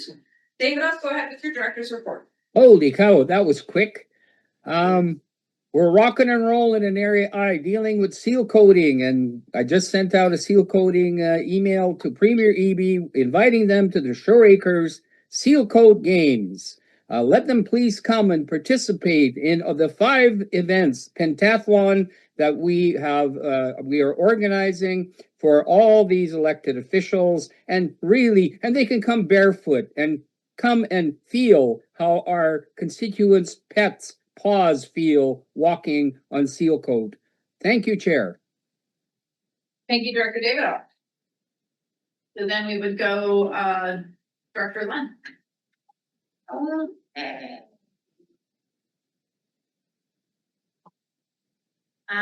Just reporting out that May 12th, there was the salmon release in Village of Slocan, and there was representation from a number of First Nations from across the wider region, and kids, and it was a wonderful celebration. Spokane Lake and River Partnership met, so I attended that for the first time, and good stuff forming there. Spokane Valley Services. Spokane Valley Community Services held a ready and resilient community preparedness and rural living fair May 30th. That was great. Lots for coming out of an wildfire season. I think the community in general is just feeling a need to be better prepared, learn more. So it was an event. Spokane Valley Economic Development Partnership met as well June 1st. FCM, I haven't submitted my report here yet. I will, but wonderful. Always inspiring, informing. There was a great highlight for me was Zeta Cobb on place-based rural economic development. We had intersections with the Shore Fast Institute for our waterfront symposium a year ago. And so it was just, I'm a fan. It was amazing to hear her speak. Got my picture and I'll include that in my report. At CBC, Joint RAC Committee meeting was June 5th as well. And the spring intake of 33 projects was approved. And I think that's been out through to the media. There is so I'll include those in my report as well. And then otherwise, Slocan's turning 125 this year. We're having a celebration July 18th and everybody's invited. So I'll send out an invitation by email, but 125, same as Trail, same as FCM. I couldn't too. So there you have it. I think that's it. Thank you. Director Cunningham, I realized I went down the middle, so you did not present last month. That's correct. Go ahead. Okay, I was gonna wait till the end to say something, but that's fine. Yes, okay, I'm covering a fair amount of time because we're 2 months behind, but quickly, the big thing in Margaret is still the landfill, and in fact, it was probable closure or possible closure. I had 73 people who come up to me personally and questioned the thing and asking me what I was doing about it. And this is not the number of people who have signed petitions or whatever. I have never had a reaction like this from the whole town in such a massive amount ever. And that's okay. I don't mind. I'm finding it rather interesting because I'm going to say, well, I'll pass it on to the next director. But no, I'm not going to. That's the opposite there. But really, what I'd like to talk about, rather than talk about other than that area, things are going fairly well in Area G. I'd like to talk about FCM because I have to say that this FCM was one of the best I've ever attended. Maybe because it was my last, but actually no, it was the best. I'll tell you, being in Edmonton, this is a Treaty 6 area, and of course the way in which the relations are with First Nations is way different in treaty areas than it is in our area where we have these unceded properties and things like that. Our people here are way back in the Stone Age as far as getting fair treatment from their local governments and especially from their senior government. That said, out of FCM, one of the big things that came, of course, was to talk about fair treatment for the First Nations, and that was actually the theme of the whole conference. And so it was interesting to note that within 3 days of the closure of the FCM, the federal government announced $30 billion over 5 years to fix the problem of polluted water, polluted drinking water, and for First Nations. So obviously they've been listening and taking some kind of thing. Other than that, I mean, no, not other than that, with the whole First Nations thing was fantastic. The banquet at the end was strictly food that was, yes, but I hate to use the word First Nations food. It was, but done in a modern way, you know, with all, it was really, really pretty. And I ate things I never thought I'd eat, and they were delicious. And once I read the menu and found out actually what they were, because that's really, I didn't recognize what was on my plate in some cases. Anyway, it was wonderful. I had a great time. And the thing is, it shows you that a professional chef, you know, preparing foods, well, it was great. And other than that, I wanted to talk about FCM itself. It was FCM 125, it's 125 years. since FCM was formed. I know, but I've got two months to do, see, is that 4 minutes? I'm letting you know you're at 3. I'm just giving you a heads up. I don't need to Okay, interrupt I'll you. try, I can talk faster, but then I slur my words. Okay, the second, it also, because it was 125, all the past presidents from FCM were invited to a banquet. And we went out to a banquet on the 3rd, the very first night we arrived. It was terrific. I don't want to describe how wonderful it was or how expensive, but I don't know where FCM got all of that money. But also regarding tours, I went on a tour with the CNR. And it was that was the kind of thing that I really take great delight in, because really we don't have CN around here. We just have CP, and it's pretty weak. You know what I'm saying. But CN takes a great deal of time and responsibility to make sure that they're doing things right. So we saw the CN yards. I found out they can change the wheel on an electric locomotive in 7 minutes. Just drive it in.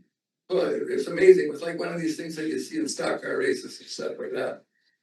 And also, as you may know, our job is to run the railroad, not drive the trains. But we got a chance to drive the train too. You can't beat, but it was okay. I mean, it was fun. No, but the other things we saw that would really interest me was the fact the electronic control that CN has over almost all of its lines, and being able to place a locomotive or a certain car within inches at any time.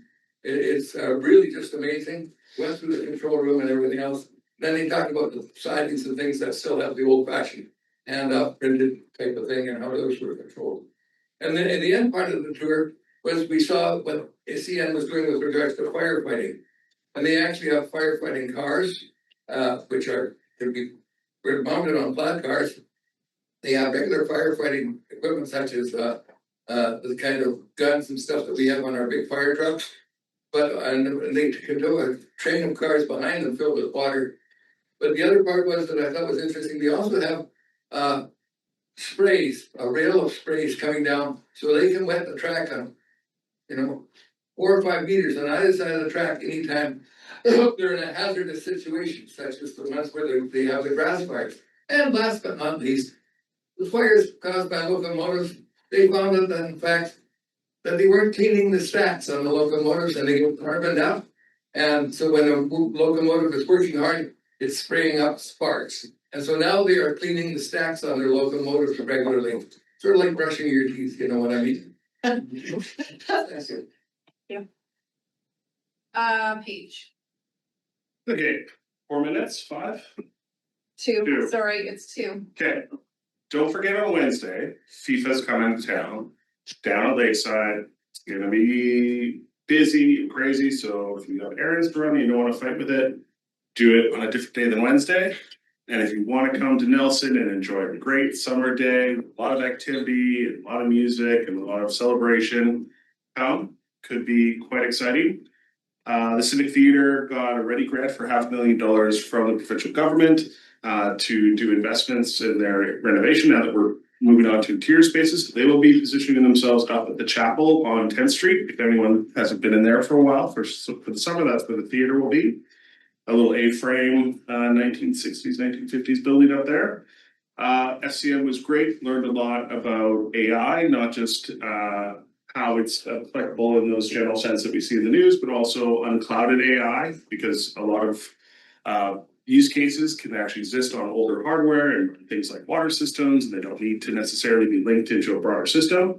Very inspired by the keynote, which I'll just pick out that piece where she really highlighted how much the capital financial market is starting to overshadow the rest of the productive labor market. I thought that was a key piece that we're feeling the impacts of across the board.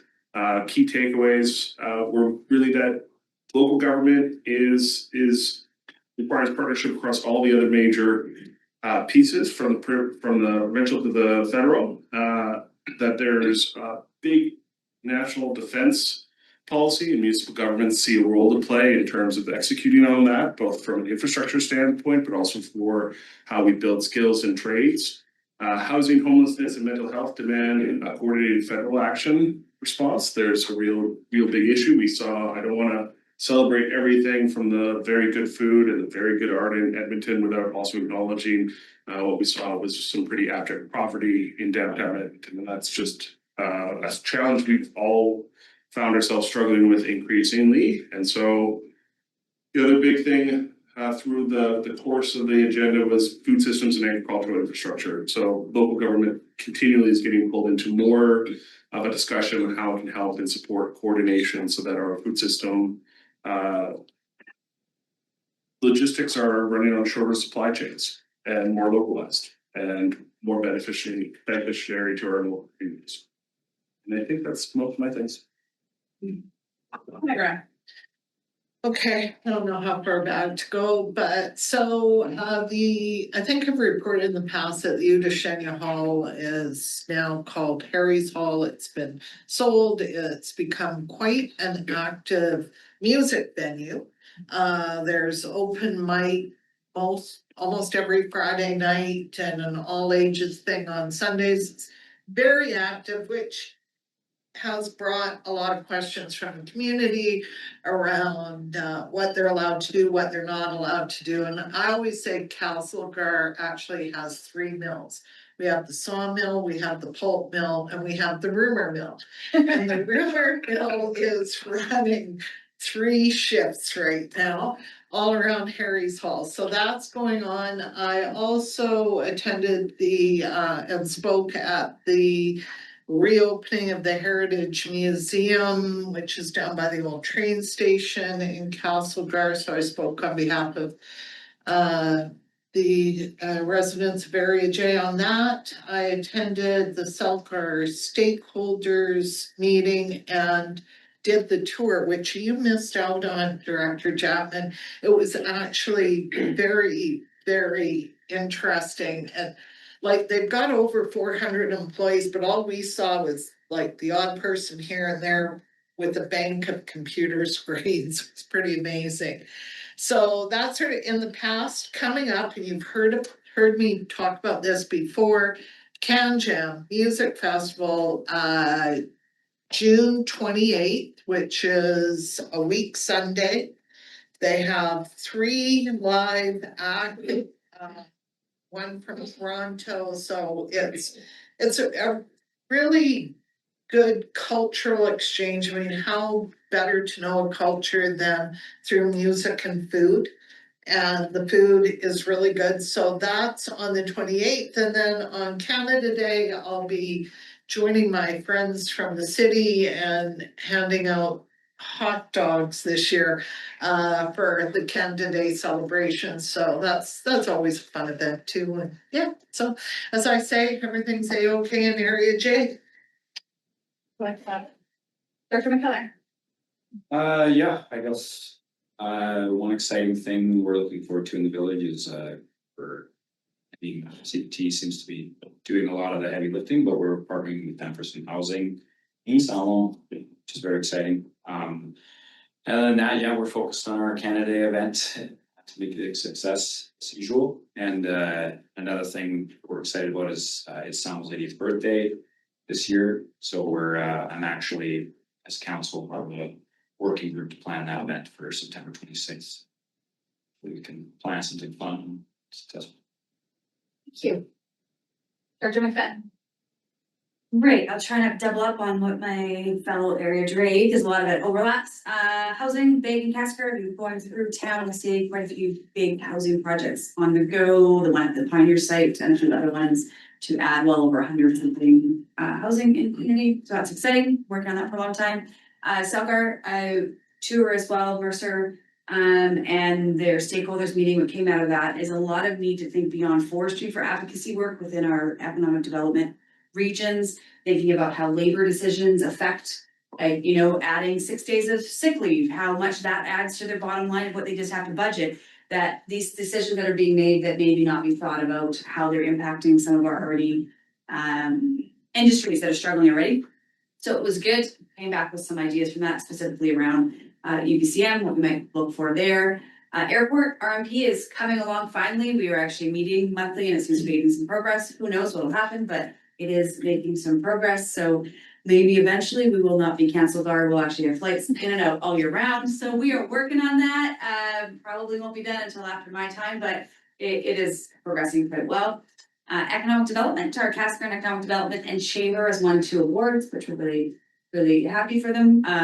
One was for their building, their passive building, their new building. If you haven't been in it, go take a tour. It's a beautiful building. The other one was around their executive pulse, which is actually the whole software system, how they've utilized to integrate business and overlap, and you can pick out sectors of business to send out emails and all that kind of stuff, which is really important just for communication, but it's also really important for emergency management. So that's been really cool. They've got some awards for around that. What came out of that too, if you haven't noticed, they are looking for feedback on how immigration policies have affected businesses and local communities. If you haven't seen that, go find it. Please make sure your business community and your communities itself actually send in some feedback and recognize specifically rural areas and how some of this has really challenged our rural areas, specifically our colleges and some local employers. Make sure you're involved in that. And on that, you can see the changing in demographic. We're at Miss Cascar, which was a part of our Big Sunfest event. And there was only 2 out of the 7 contestants that were actually from Canada, born and raised. The rest of them were from other countries and had been for less than 5 years. So you see the changing demographic with that. And the last thing I would say is Canada Day. Please come out. There's a whole kids zone for multi ages. There's an adult zone. There's cupcakes and hot dogs and quite an event down at Millennium for Canada Day. It's between 11 and 2. All right, I think it's 11 and 2. I said on the radio too. I'm like, please double check my numbers. 11 and 2, I believe you want to come out. Yeah, Director Popoff. Yeah, thank you, Chair. We've been fairly busy the last few months. Interford water in the Sprinter Creek, Climax Creek area are affecting a small water system in Brandon. Worked with them, we established a community committee to go with Interford and review where they're gonna log, et cetera. And participants, the council person on slow plan who's quite interested on the view. And so that part, spent some time working on that one. I attended the Crestova Improvement District AGM, and they were concerned about the Crestova Park and where the parking lot is gonna be, because they've got a water line in the right of way that would lead towards the parking lot in the park. So they're very concerned about that, and I'm trying to work with them on and establishing our park service to negotiate where they're gonna go and everything else. Economic Development Partnership, I attended that along with the other directors that belong to from Silverton and Slocan, and that was a good meeting. Did a lot. We did public consultation in New Denver and in Winlaw regarding the aggressive and dangerous dog bylaw. New Denver only had maybe about 15 people participating. Winlaw was, the hall was almost full. There was about 60 people there. Most of them were concerned about it, the taxation, et cetera. But our staff did a very good presentation and kept the meeting under control. There were some very uncontrollable people there. Winlaw is a hot spot in the Spokane Valley. And I did attend AKVLG. I didn't have the opportunity to write a report on it, but I'll give you a brief highlight on it. One was we had the presenters there, and that was Josie, who is the Minister of Health of the province, and the CEO of IHA was there. They did a very good presentation. We had some questions, and one of the things that I got up to the mic to ask a question, and Director Director Jackman was at the other mic, and somebody made a go, oh no, we'll never get a chance to ask a question. But they did. But anyway, there was a little bit of a thing, and what I did is I did a report on FCM, very brief. And I won't go in length like Director Cunningham did, but the report highlights the sessions that I attended. But one of the highlights of that was Dominic LeBlanc. He's the minister responsible for trade negotiations for Canada and the United States. And he was very impressive, most down-to-earth person, and not like a typical politician that talks a lot, really says nothing. And and he had a little bit of sense of humor. So my son's favorite vegetable is onion rings, and that's what I had to try to eat from tomorrow while we dinner. But that's the end of my report. The other thing is, we belong to the Regional Connectivity Committee.